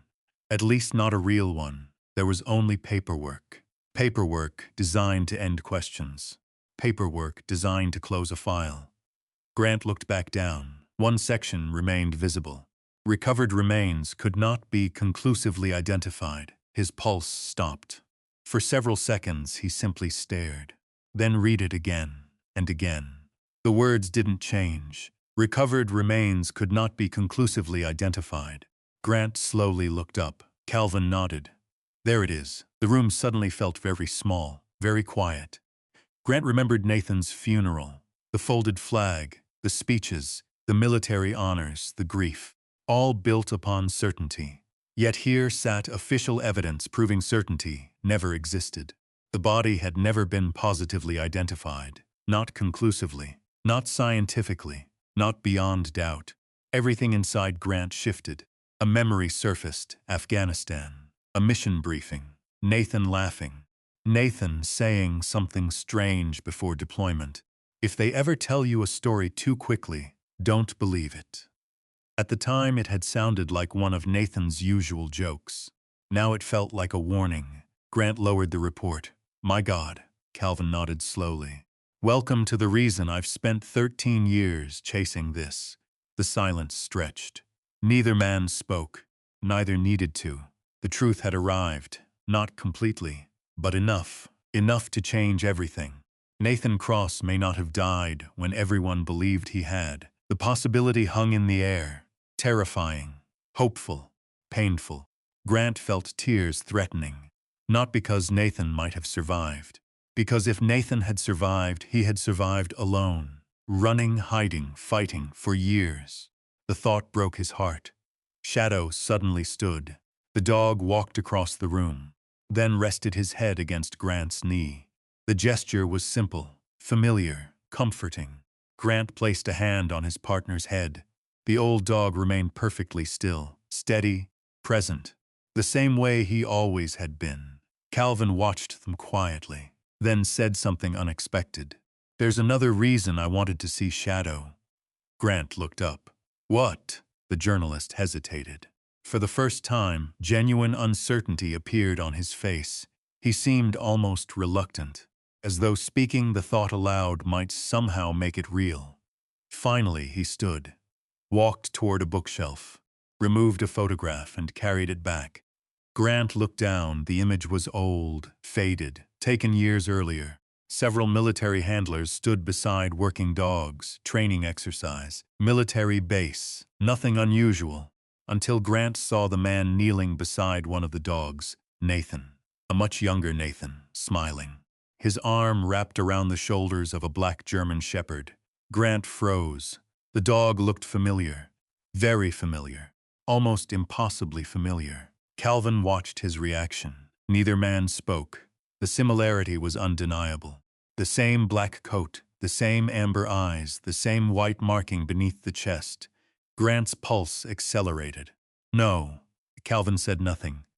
Grant looked at the photograph again, then down at Shadow, then back at the photograph. The old journalist slowly lowered himself into his chair, his expression troubled, thoughtful, concerned. "I don't know what it means." Grant couldn't look away. The dog in the photograph wasn't Shadow. It couldn't be. The dates didn't work. The years didn't fit. Yet somehow the resemblance felt almost impossible, like looking at a ghost, or an echo, or a clue waiting to be understood. Outside, snow continued falling across the mountains. Inside the cabin, another mystery had quietly appeared. And for the first time since finding Nathan's challenge coin, Grant realized something terrifying. The hidden hatch beneath the RV floor might not be the biggest secret Nathan left behind. Because if Nathan's death was a lie, then maybe other things they believed were true were lies too. And somewhere beyond Red Pine, beyond the snow-covered mountains, beyond 13 years of silence, the real story was still waiting to be found. Grant drove back toward town beneath a sky heavy with snow. The road wound through dense pine forests and frozen hillsides. White covered everything. The mountains, the fences, the rooftops. Even the river running through Red Pine looked half asleep beneath sheets of ice. Shadow sat beside him in the truck, quiet, watchful. Ever since seeing the photograph in Calvin Mercer's cabin, Grant had noticed something different about the old dog. Or maybe he was simply noticing things he had overlooked before. The way Shadow reacted whenever Nathan's name came up. The way he seemed drawn to certain objects, certain scents, certain places. It was impossible to ignore now. As they reached town, Grant stopped at Rose's diner. The warmth inside wrapped around him immediately. Coffee, fresh bread, bacon sizzling somewhere in the kitchen. The familiar comforts of ordinary life. Things that felt strangely precious lately. Rose looked up from behind the counter. One glance at Grant's face told her everything. "You learned something." Grant slid into a booth. Maybe too much. Rose brought coffee without asking. Shadow settled beneath the table. For a while, Grant simply sat there, watching snow fall outside, watching people live normal lives. A young couple laughing, an elderly rancher reading the paper, a waitress refilling cups, simple things, the kind of things Nathan never got to have. The thought hurt more than expected. Rose sat across from him. What happened? Grant told her about the photographs, the military records, the evidence that Nathan had survived months beyond his official death. Rose listened quietly. When he finished, she stared out the window. A tear appeared in the corner of her eye. He used to sit right there. Grant followed her gaze. Corner booth, window seat. The same one Nathan apparently chose every Tuesday. Rose smiled sadly. He always tipped too much. Grant laughed softly. That sounded like Nathan. The smile faded. I never believed he was dead. Grant looked up. Rose shrugged. Maybe that sounds foolish. No, she folded her hands. Sometimes people leave fingerprints on a town. The diner grew quieter around them. Nathan left fingerprints. The words lingered. Grant understood exactly what she meant. Some people disappeared. Others left echoes. Nathan had left echoes everywhere. Rose, Harold, Calvin. Even now, 13 years later, they still carried pieces of him. That wasn't something people forgot. By late afternoon, Grant headed back toward the RV. The snowstorm had strengthened. Visibility dropped. The roads grew slick. A cold wind swept across the valley. Shadow remained unusually alert. Twice he growled softly while looking through the truck window. Grant checked the mirrors. Nothing. Still, the feeling returned, that sensation of being watched. When they reached the gas station, Harold was nowhere in sight. The service bay sat closed, lights off. The old mechanic had likely gone home before the weather worsened. Grant parked beside the RV. Snow already covered part of the roof. The hatch remained hidden beneath the floor inside, waiting. He planned to open it soon, very soon, but not yet, not without preparation, not without understanding what he might find. The storm intensified after dark. Wind battered the RV. Branches scraped against metal. The forest groaned beneath the weight of snow. Grant cooked a simple meal: beans, bread, coffee. Shadow ate quietly beside the heater. For a little while, everything felt almost peaceful. Then the lights flickered, once, twice, then steadied. Grant looked up. Something felt wrong. Shadow had already noticed. The dog stood, ears forward, body rigid, listening. Grant followed his gaze. Silence. Nothing but wind. Then came a sound, a faint metallic click, outside, near the rear of the RV. Every instinct inside Grant activated instantly. Military training never truly disappeared. It only slept. Now it woke. Grant moved quietly, killed the interior light. The cabin fell into darkness. Shadow remained perfectly still. Another sound, a footstep. Grant's pulse slowed, not faster, slower. Combat calm, the state he hadn't felt in years. He moved toward the window, carefully, quietly. Outside, shadows shifted through falling snow. One figure, then another. Two people, maybe three. Near the rear section of the RV, Grant's jaw tightened. Someone was here, and they weren't lost travelers. They knew exactly where to go. Shadow growled. Low, dangerous. Grant placed a hand on the dog's neck. Not yet. The figures moved around the back.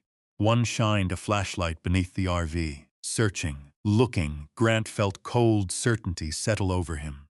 They knew about the hatch, or suspected it existed. The realization changed everything. Nathan's secret wasn't hidden anymore. Someone else was hunting it. The figures worked quickly. One knelt beside the frame. Another photographed something. A third stood watch. Grant memorized every movement, every detail. Military habit. Observation. The storm helped conceal them. Snow reduced visibility. Muted sound. Covered tracks. Professional. Very professional. Then one of them suddenly looked toward the RV window. Grant stepped back instantly. Too late. The flashlight beam swept across the glass. A pause. Several seconds. Then the beam moved away. Shadow's growl deepened. The figures exchanged a few words Grant couldn't hear.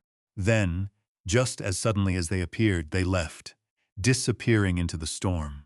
Moments later, headlights emerged through the snowfall. A dark SUV, the same one. It drove away into the night. Grant remained motionless, listening, waiting. 5 full minutes passed before he turned the lights back on. Shadow immediately moved toward the rear floor, sniffing, searching. The dog stopped near the hatch, then looked up at Grant. The message was obvious.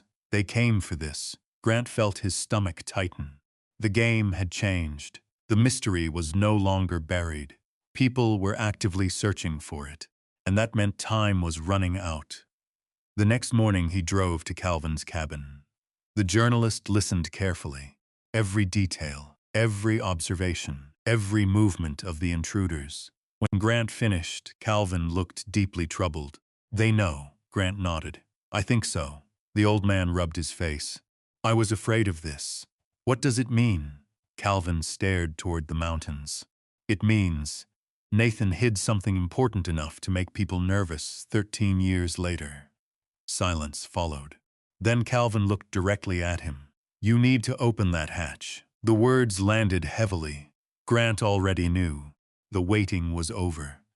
Whatever lay beneath the floor needed to be found before someone else found a way in. By afternoon, he headed back toward town. Snow continued falling. The roads were nearly empty. The forest looked frozen in time. Then everything happened at once. Grant was driving along a narrow stretch of road outside Red Pine when Shadow suddenly exploded into motion. The dog barked, loud, violent, urgent. Before Grant could react, Shadow launched himself across the seat, directly into him. The impact knocked Grant sideways. At the exact same instant, a truck burst from a side road. Far too fast, far too close. The vehicle skidded across the icy pavement, missing Grant's truck by inches. Metal screamed. Snow exploded. The world spun. Grant fought the wheel. The truck slid toward a ditch, then stopped. Silence. For several seconds he couldn't breathe, his heart hammered. The other vehicle never stopped. It continued down the road, disappearing into blowing snow. Grant looked at Shadow. The dog had taken the full force of the movement. He lay awkwardly against the passenger door, whimpering. Grant's blood ran cold. Shadow. The dog tried to stand, collapsed. Pain flashed through his eyes.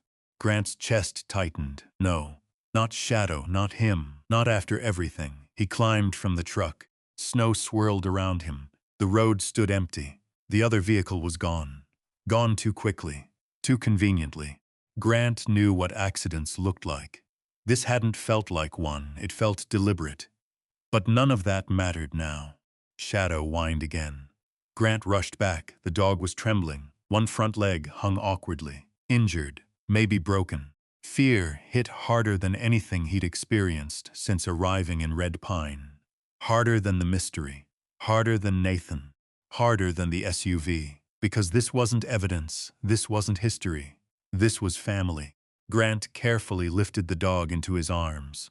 Shadow licked his hand despite the pain. The gesture nearly broke him. It's okay, partner, his voice cracked. It's okay. The nearest veterinarian sat 15 miles away. The drive felt endless. Every bump in the road hurt.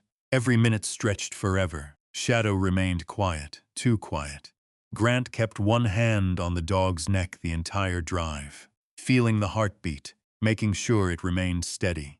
The clinic lights finally appeared through the snow. Warm, bright, hope. As Grant carried Shadow inside, he made a silent promise. Whatever Nathan had hidden, whatever Victor Kane had done, whatever danger waited ahead, none of it mattered if he lost the one companion who had stayed beside him through every nightmare. And somewhere deep inside, another realization took root. The people hunting Nathan's secret were no longer watching from a distance.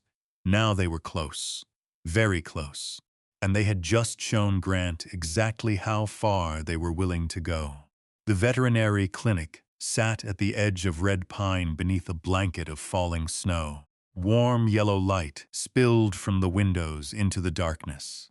Grant carried Shadow through the front door without feeling the cold, without feeling anything except fear. The retired military dog rested in his arms, breathing but hurting. And for the first time since losing his wife, Grant felt truly helpless. A young veterinarian named Dr.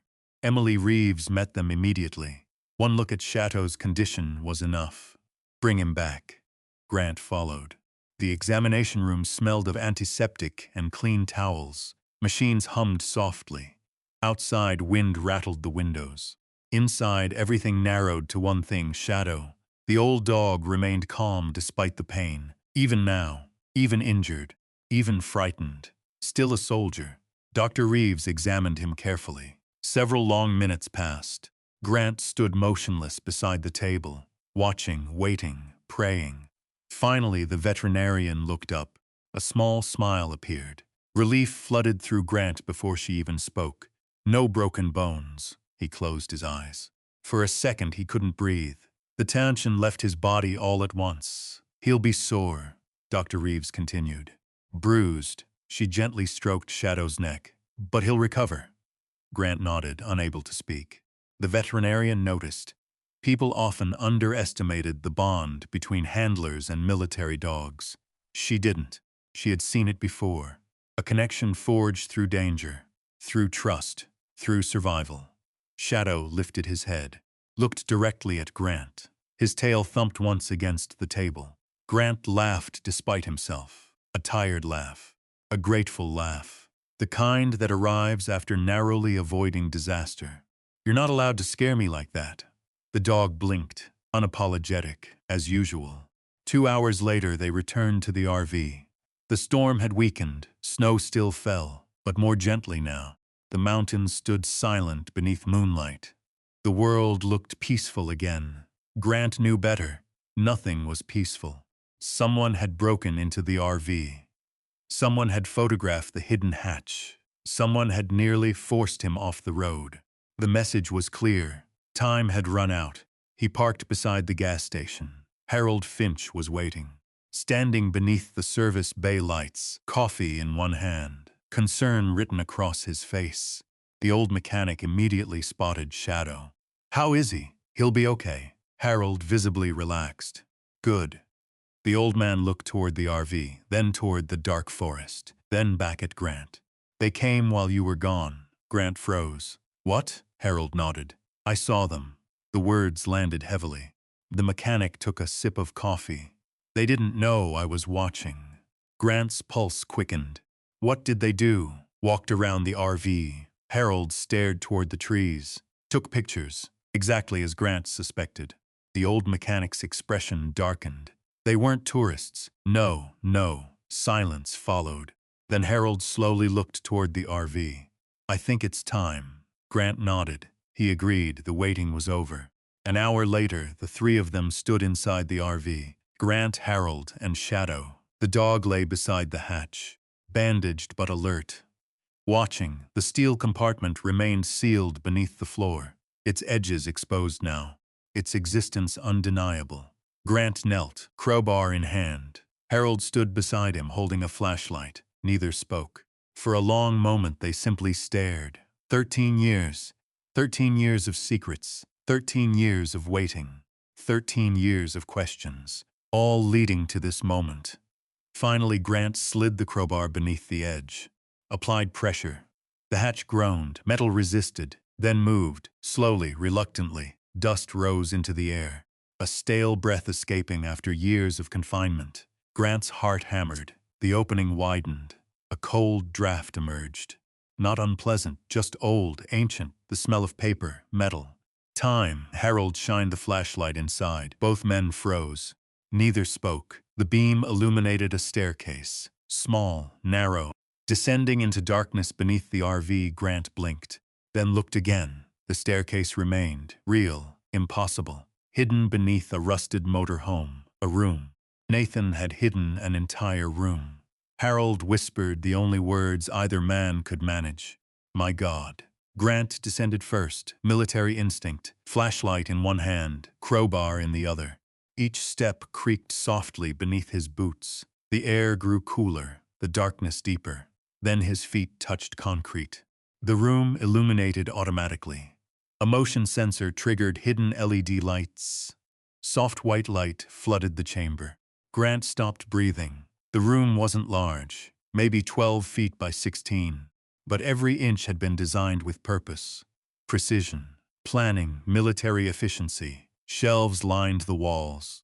Metal cabinets, storage cases, document boxes, electronic equipment, maps, binders, everything perfectly organized. Everything perfectly preserved. The chamber looked less like a hiding place and more like a command center. Like someone had built it for a mission. A mission lasting years. Harold descended behind him. The flashlight slipped slightly in his hand. Sweet Lord. Grant couldn't disagree. Shadow appeared next. Despite his injury, slowly, carefully, the old dog limped down the steps. The moment his paws touched the floor, something changed. He froze, completely still. His nose lifted.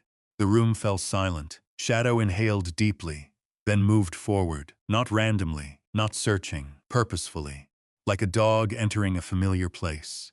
Grant watched carefully. The old German shepherd crossed the room, past shelves, past cabinets, past boxes, directly toward the far wall. There he stopped. A single framed photograph hung above a desk. Shadow sat beneath it, staring. Grant approached slowly, then his breath caught. The photograph showed two men, young, smiling, wearing military uniforms. One was Grant, the other was Nathan, taken years ago, before deployments, before loss, before grief, before everything. Grant stared, his chest tightened. Nathan had kept the photograph all these years. The realization hit harder than expected. Then he noticed something else. A letter, taped beneath the frame, his name written across the front, Grant Holloway. The handwriting was unmistakable, Nathan's. For several seconds, Grant simply stood there, unable to move, unable to speak. Harold quietly stepped away, giving him privacy, giving him space. The old mechanic understood. Some moments belonged to the living, others belonged to ghosts. Grant slowly removed the envelope. His hands trembled, not from fear, from emotion, from 13 years of grief, from the impossible reality of seeing Nathan's handwriting again. Carefully, he opened it. The paper inside remained perfectly preserved. The first line hit him immediately. "Brother, if you're reading this, then Shadow found what I couldn't leave behind." Grant closed his eyes. Emotion surged through him. He could hear Nathan's voice, the humor, the confidence, the stubbornness. Every word sounded exactly like him. Grant continued reading. Nathan explained little at first, only enough, just enough. The letter spoke of danger, of betrayal, of people willing to destroy lives to protect secrets. It spoke of Victor Kane, the defense executive Calvin had investigated, the man Nathan had spent years trying to expose. Then came the line that changed everything. Grant read it twice, then a third time, because his mind refused to accept it. "I survived the operation." The room seemed to tilt. Harold noticed immediately. "What is it?" Grant couldn't answer, not right away. His eyes remained fixed on the page. Nathan survived. Not suspected, not maybe, not possibly. Confirmed. Nathan himself had written it. He survived. For 13 years, Grant carried guilt. For 13 years, he mourned. For 13 years, he believed his friend died overseas. The truth had been something entirely different. Nathan survived, at least for a while. Grant continued reading. The story unfolded piece by piece. Nathan discovered Victor Kane's criminal network, gathered evidence, prepared to expose everything, then realized he had become a target. Disappearing had been his only option. So he vanished, built the chamber, created the plan, prepared for a future he hoped would never be necessary. Grant lowered the letter, his eyes burned. The room felt smaller now, heavier, more personal. Everything here represented years of sacrifice, years of loneliness, years of work. Nathan had lived inside the shadows, fighting alone, and somehow still thinking about his friends, still thinking about Grant. Then Shadow barked, once sharp, focused. The sound echoed through the chamber. Grant turned. The dog stood beside a metal cabinet, paw resting against it, waiting. The same way he had waited beside the wall, beside the hatch, beside every clue. Grant approached, opened the cabinet. Inside sat dozens of binders, documents, photographs, evidence, years of investigation. But one item stood apart, a small digital storage case, locked, labeled. For Grant, the words sent another chill through him. Nathan had known. Not hoped, not guessed, known. This entire chamber had been built for one person, one day, one moment. Grant looked around the room, at the shelves, at the files, at the maps, at the photographs, at the years of preparation surrounding him. Then back at Shadow. The dog sat quietly, watching, waiting, faithful as ever. And for the first time since stepping inside the hidden chamber, Grant realized something profound. Nathan hadn't simply hidden evidence. He had built a bridge across 13 years, a bridge connecting the past to the present, connecting one soldier to another, connecting a mission unfinished to the only man he trusted to finish it. And somewhere inside the locked case, waiting on the shelf, Nathan's final message was waiting too. The hidden chamber had fallen silent. Only the faint hum of the ventilation system could be heard. Grant stood motionless in front of the metal cabinet. The locked case rested on the shelf at eye level, small, black, ordinary-looking, and somehow more intimidating than anything else in the room. Because this wasn't evidence. This wasn't paperwork. This was personal. Nathan had left it for him, specifically for him.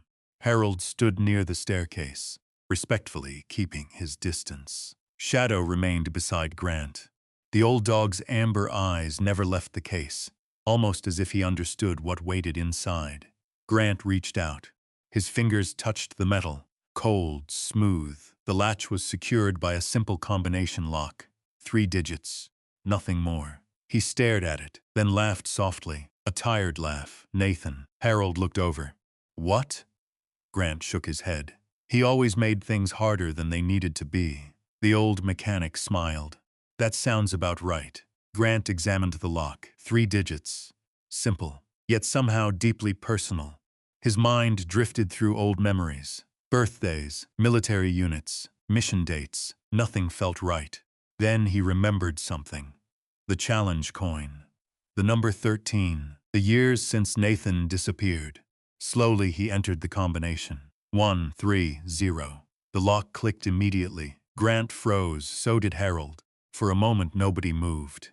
Then Grant opened the case. Inside rested a small digital tablet, a charging cable, and a handwritten note. The note contained only 6 words for Grant. Watch this alone. His throat tightened. Nathan's handwriting looked exactly the same, like no time had passed at all. Harold quietly stepped back. I'll wait upstairs. Grant nodded. The old mechanic disappeared toward the staircase, leaving Grant and Shadow alone.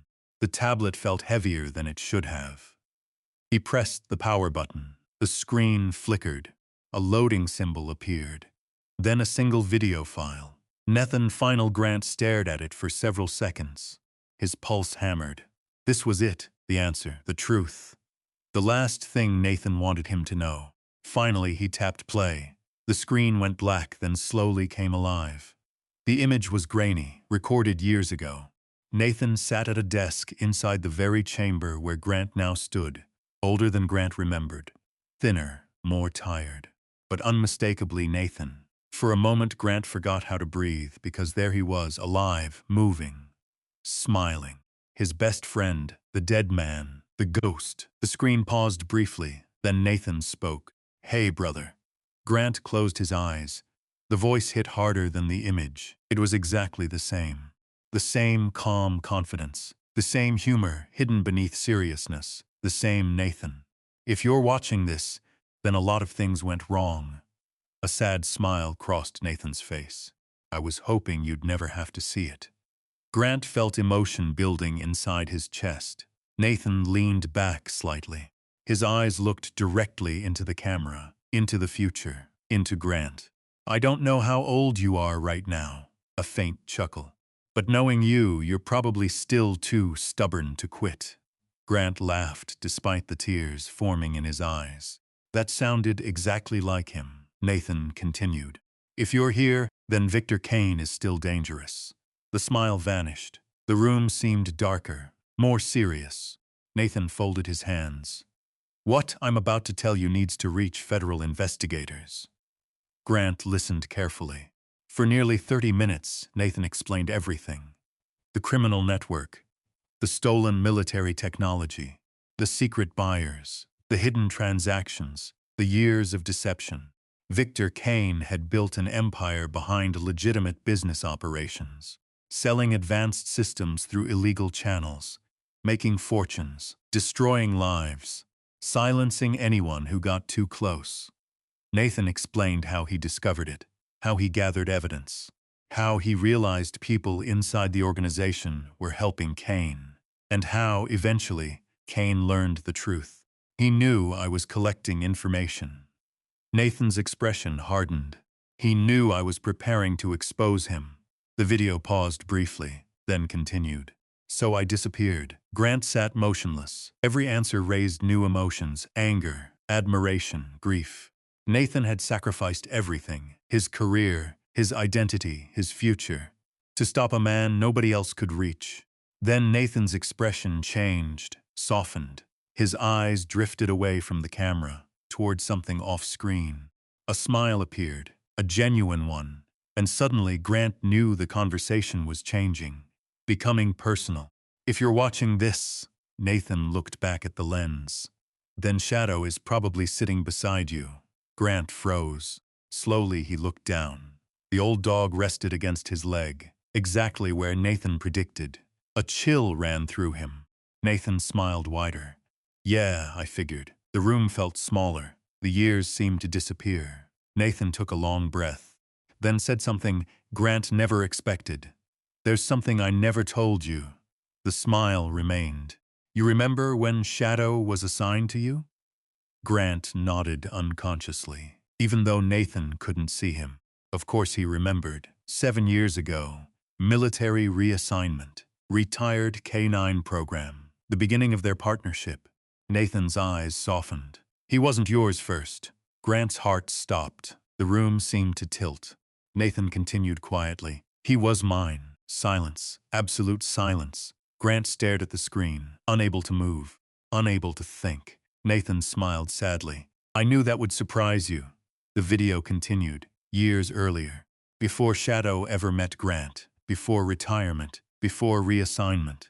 Nathan had been Shadow's original handler during a classified deployment. The two had served together, trained together, survived together. The old dog lying beside Grant had once belonged to Nathan.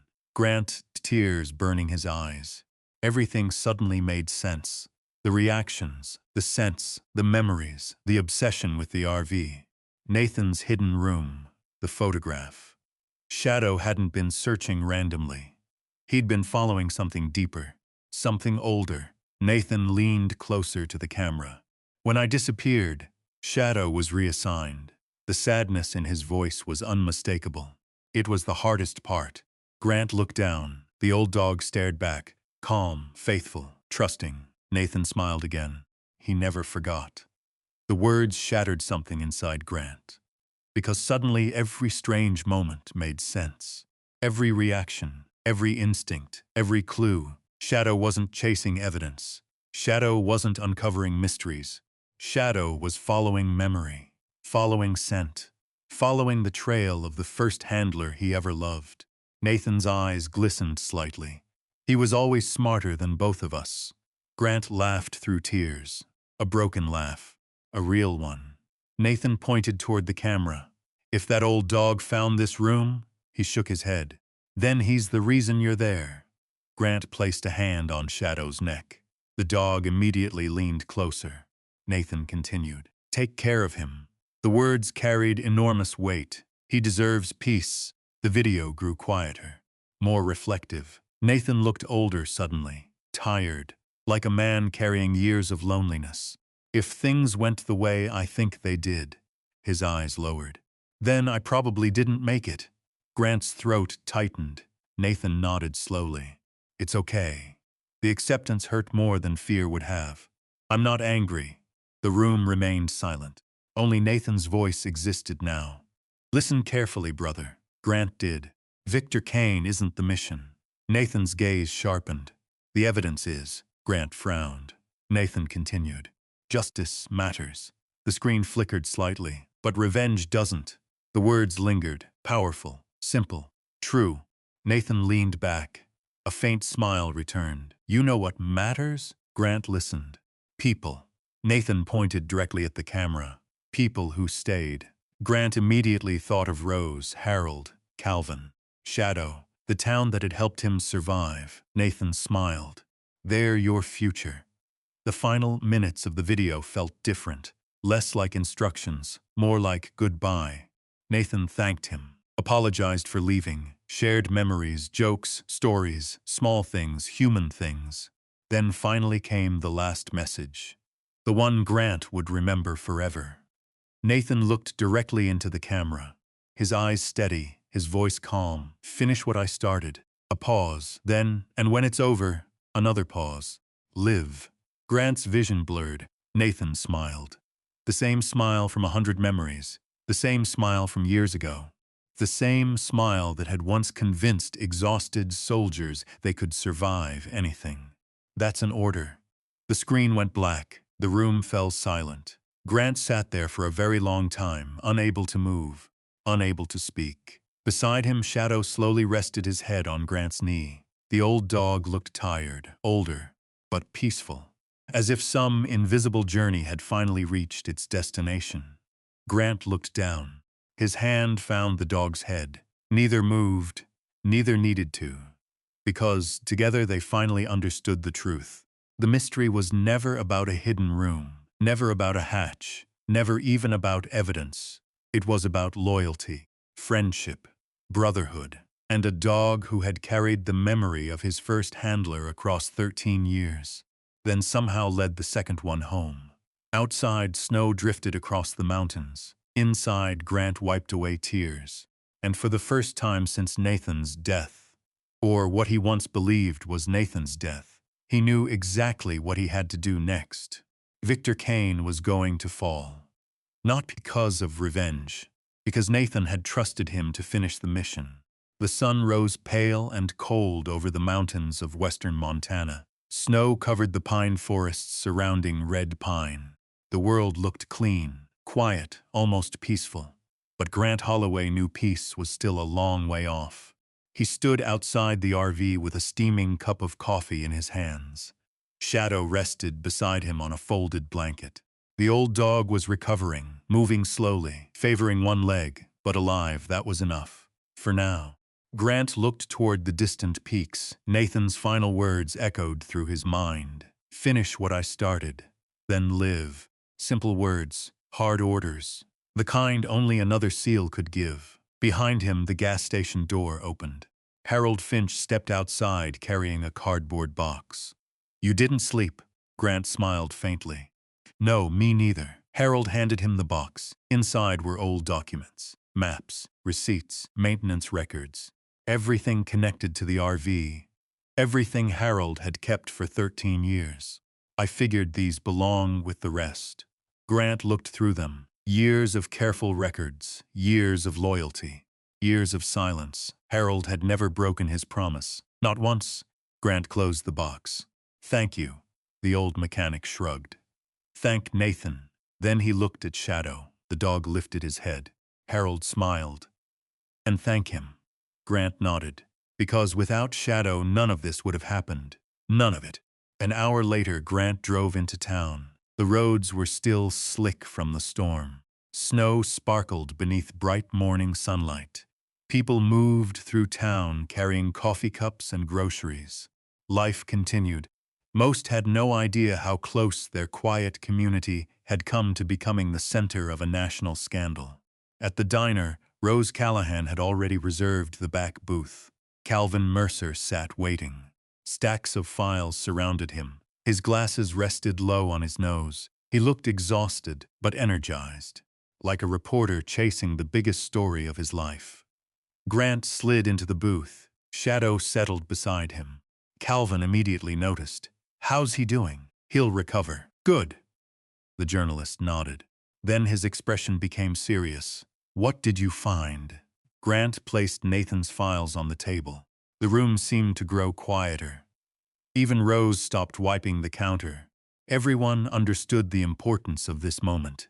Carefully, methodically, Grant explained everything. The hidden chamber, the recordings, the documents, the evidence, Nathan's video, Victor Kane, the illegal network, the dead man system, every detail. Calvin listened without interrupting. The deeper Grant went, the paler the old journalist became. Finally, Grant finished. Silence filled the booth. Calvin removed his glasses, rubbed his eyes, then whispered 3 words. "My God, Nathan."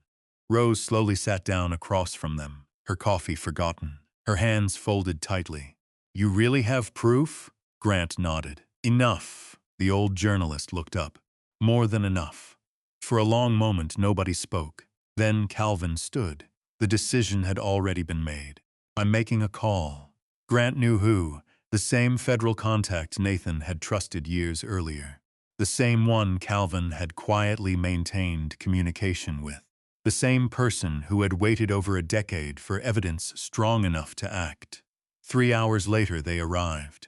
2 black SUVs rolled into red pine beneath a sky, turning gray with approaching snow. No sirens, no attention. Just quiet professionalism. 3 people stepped out. The woman leading them looked confident and sharp, mid-50s. Dark coat, steel gray eyes. Federal investigator Dana Brooks. Calvin greeted her first. They clearly knew each other. Not socially, professionally. The kind of relationship built over years of unfinished cases. Dana entered the diner. Grant immediately recognized something in her posture. Military, not active duty, but close. She extended her hand. Grant Holloway, yes, Dana Brooks. Her grip was firm, confident, direct. She glanced down at Shadow. A small smile appeared. Good dog. Shadow's tail moved once. Approval granted, Dana sat. Grant spent the next 2 hours presenting everything. Every file, every photograph, every recording, every detail Nathan had preserved. Dana reviewed each piece carefully. Professionals rarely show emotion, but Grant saw it, especially when she watched Nathan's final video, especially when Nathan described Victor Kane's operation, especially when Nathan explained how many people had been hurt. By sunset, the decision was made. Dana closed the final folder, then looked directly at Grant. We can move. The words carried enormous weight. Years of waiting, years of secrets, years of fear. Finally ending. How soon? Dana checked her watch, then smiled. Already started. Grant frowned. What do you mean? Dana turned her laptop screen. News alerts filled the display. Federal warrants, search authorizations, asset seizures, emergency judicial approvals, dozens of actions. Across multiple states. Simultaneously. Nathan's dead man system had done exactly what it was designed to do. The evidence was already spreading. Multiple agencies, multiple jurisdictions, multiple investigators. Too many to stop, too many to silence. Victor Kane's empire was beginning to collapse. The first domino had fallen, and there was no way to stand it back up. That evening, Grant returned to the RV. For the first time in weeks, he felt something unfamiliar. Hope, real hope. Not survival, not endurance, hope. Shadow slept peacefully beside the heater. The dog looked older tonight, tired, but content. Grant sat beside him, one hand resting on the shepherd's neck. Outside, snow drifted quietly through the darkness. Inside, the radio played soft country music. For one brief night, the war seemed far away. Then the phone rang. Dana. Grant answered immediately. Her voice sounded calm, but excited. We got him. Grant froze. What? Victor Kane. The words hung in the air. The moment felt unreal. Dana continued. He tried leaving his office. Grant listened carefully. He never made it past the parking garage. Grant slowly sat down. The room seemed suddenly smaller. We have him. A long silence followed. Grant stared at Shadow. The old dog lifted his head, watching him, waiting. Is it over? Dana exhaled. No, an honest answer. But it started. Grant thanked her, then ended the call. For a long time he sat alone, thinking, remembering, processing. 13 years. Nathan spent 13 years trying to reach this moment, and now it had finally arrived. Not with explosions, not with dramatic confrontations, not with violence, but with truth, evidence, facts. The very things Victor Kane spent years trying to bury.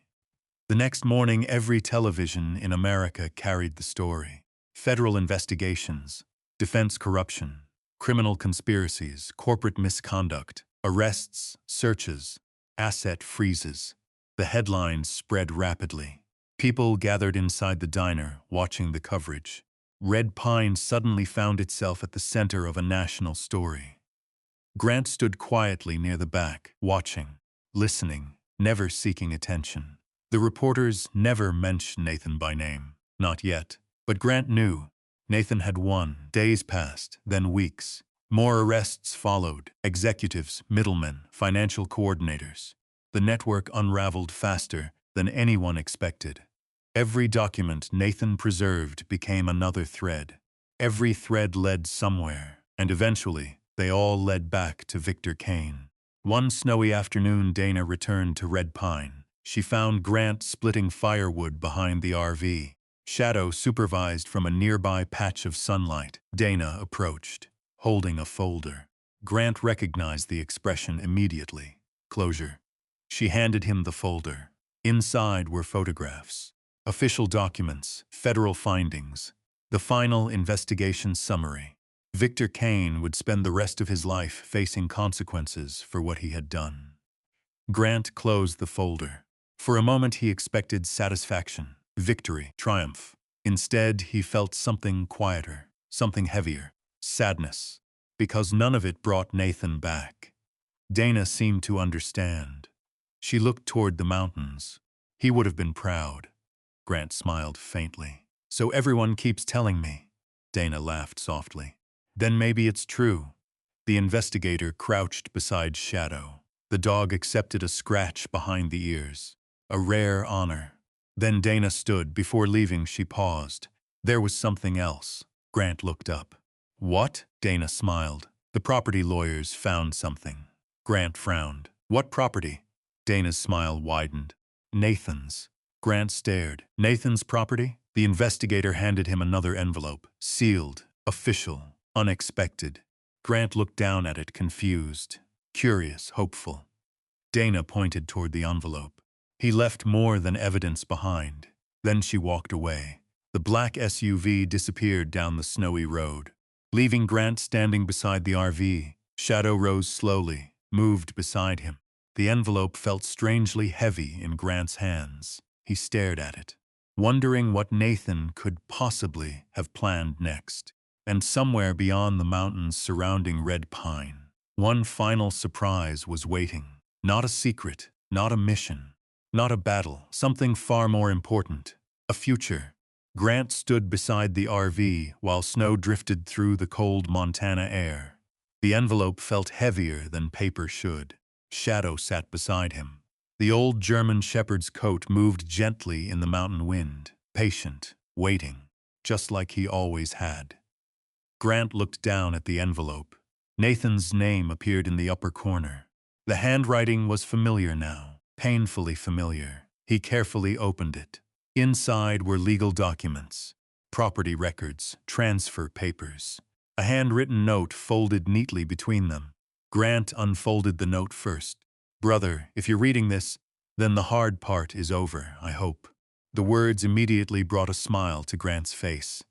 Nathan always sounded like Nathan, even after 13 years. He continued reading. The property enclosed with the letter sat 40 miles east of Red Pine, a remote piece of mountain land overlooking Eagle Ridge Lake. Nathan had quietly purchased it years earlier. The land had remained hidden through trusts and legal arrangements, untouched, waiting, just like everything else. Grant read further. Nathan explained that if the evidence ever succeeded in exposing Victor Kane, ownership of the property would transfer automatically to Grant Holloway. No conditions, no payments, no obligations. Only one request: go live. Grant stared at the final line. For several seconds he couldn't move, his vision blurred. Nathan had spent years preparing evidence, years preparing justice, but he had also spent years preparing something else. A future, for the friend he feared might someday need one. A future for Shadow, too. The old dog nudged Grant's hand. Grant laughed softly, then scratched behind Shadow's ears. You knew something, didn't you? Shadow blinked. Completely innocent, or pretending to be. 3 days later, Grant drove east. The RV climbed through winding mountain roads. Snow-covered pines stretched toward the horizon. Frozen streams glittered beneath pale winter sunlight. The world seemed larger than it had in years. For so long, Grant's life had been reduced to survival. Bills, hospitals, loss, grief. Now the horizon felt open again. The road eventually narrowed, then became gravel, then became little more than a trail. Finally, the trees opened. Grant stopped the RV and simply stared. Eagle Ridge Lake spread below him, miles of blue water surrounded by mountains. Snow-covered peaks reflected across the frozen surface. Pine forests rolled down the slopes toward the shoreline. The air looked cleaner, brighter, almost untouched by time. Shadow jumped down first. The old dog trotted across the snow, stopping near the ridge, looking out over the water. Grant followed. Silence surrounded them. Not empty silence, peaceful silence, the kind that heals things, the kind that asks nothing from you. For a long time, neither moved. Then Grant noticed something, a structure, farther down the slope, partially hidden among tall pine trees. An old cabin, weathered, small, still standing. Nathan's cabin, or what remained of it. Grant walked toward it. Snow crunched beneath his boots. Shadow followed close behind. The cabin was old but solid, hand-built, simple. A stone chimney, a small porch. Windows clouded by years of weather. Inside, dust covered nearly everything, but the bones remained strong. The place felt alive, waiting, the way the RV had waited, the way Nathan's room had waited, the way all of this had waited. Grant stepped into the center of the cabin. Sunlight streamed through the windows, golden beams cutting through dust. For the first time in years, he could picture a future. Not tomorrow, not next week. Years, actual years. The realization hit harder than expected, because after his wife's death, Grant had stopped imagining a future at all. He survived one day at a time, 1 hour at a time. Now suddenly there was a place, a purpose, a horizon, a home. By spring, the entire town of Red Pine knew about the cabin, and something remarkable happened. People showed up. Harold arrived first, driving an ancient pickup truck loaded with lumber. Rose came next, bringing sandwiches and coffee. Calvin appeared carrying boxes of tools he claimed were journalism equipment. Nobody believed him, not even Calvin. They laughed more than they worked that day. Then more people came, neighbors, veterans, ranchers, mechanics, people who had followed the story, people Nathan had helped years earlier, people Grant barely knew. Every weekend the cabin changed. Walls were repaired, the porch rebuilt, the roof replaced, new windows installed, fresh paint, fresh life. Shadow supervised every project, of course. The old dog wandered from worker to worker, accepting scratches, inspecting progress, occasionally stealing sandwiches. The unofficial foreman of Eagle Ridge. His limp gradually disappeared. The veterinarian had been right. He healed, slowly, but completely. Summer arrived. Wildflowers covered the meadows. Blue skies stretched endlessly across the mountains. The cabin stood finished, strong, beautiful, home. One evening Grant sat alone on the porch. The lake below reflected the orange glow of sunset. The air smelled of pine and fresh-cut wood. Shadow rested beside his chair, older now, gray around the muzzle, content. Grant looked toward the distant horizon, thinking about everything: his wife, Nathan, the years of loss, the years of survival, the strange path that brought him here, a homeless veteran, a rusted RV, a hidden room, a loyal dog, a brother who refused to stop protecting him. Even after death, the thought made him smile. Then Shadow suddenly stood. His ears perked. The old dog walked toward one corner of the porch, began sniffing. Grant watched curiously. "What is it?" Shadow scratched once, then looked back. Grant laughed. Some habits never changed. The dog had discovered every important thing in his life. Why stop now? Grant walked over, knelt beside the porch beam. Something was wedged underneath. A small metal tin, weathered by years, hidden carefully. His pulse quickened. Slowly he pulled it free. The lid opened with a soft click. Inside rested a folded piece of paper. Nothing else. Grant already knew whose handwriting he would find before he unfolded it. Nathan. One final note. Grant sat back in his chair. Shadow settled beside him. Together they watched the sunset while Grant read. "Brother, if you found this, then you're finally where I hoped you'd end up. Not because of me, because you earned it. The mountains turned gold beneath the evening light. Grant continued reading. Nathan thanked him, not for exposing Victor Kane, not for finishing the mission, not for the evidence, not for the justice, for Shadow. The words stopped Grant cold. Nathan wrote that the dog deserved a second chance after losing his first handler. Nathan feared Shadow would spend his life forgotten, passed around, retired, alone. Instead, Grant had given him purpose, family love, a home. Nathan thanked him for saving the dog. Grant looked down. Shadow rested his head against his leg, the same way he always had. The note continued. The evidence was never the real legacy. Not really. The real legacy was what survived afterward. Friendship, brotherhood, hope, a future. The final lines were short, simple, exactly like Nathan. Some warriors save your life once. The rare ones keep saving it long after they're gone. Now stop looking backward. You have a lake to enjoy. Grant laughed through tears, then folded the note carefully. The sun touched the mountains. The sky exploded into orange and gold. Shadow looked out across the water. Grant placed one hand on the old dog's neck. For years he had carried guilt. For years he carried grief. For years he carried the weight of things he could not change. The burden felt lighter now. Not gone, never gone, but lighter, manageable, human. The mountains stood silent around them. The lake reflected the final light of day. And for the first time since combat, for the first time since losing his wife, for the first time in longer than he could remember, Grant Holloway felt at peace. Not because the pain had disappeared, because he had finally learned how to live beside it. The wind moved softly through the pines. Shadow sighed contentedly. The stars began appearing overhead, and on a quiet mountain overlooking Eagle Ridge Lake, a homeless veteran and a loyal military dog finally found the home they were always meant to find. The end. If you believe loyalty never fades and good people deserve a second chance, comment yes below.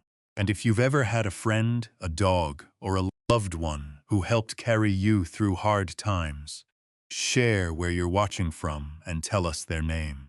Subscribe for more stories of justice, dignity, and perseverance across the land of the free.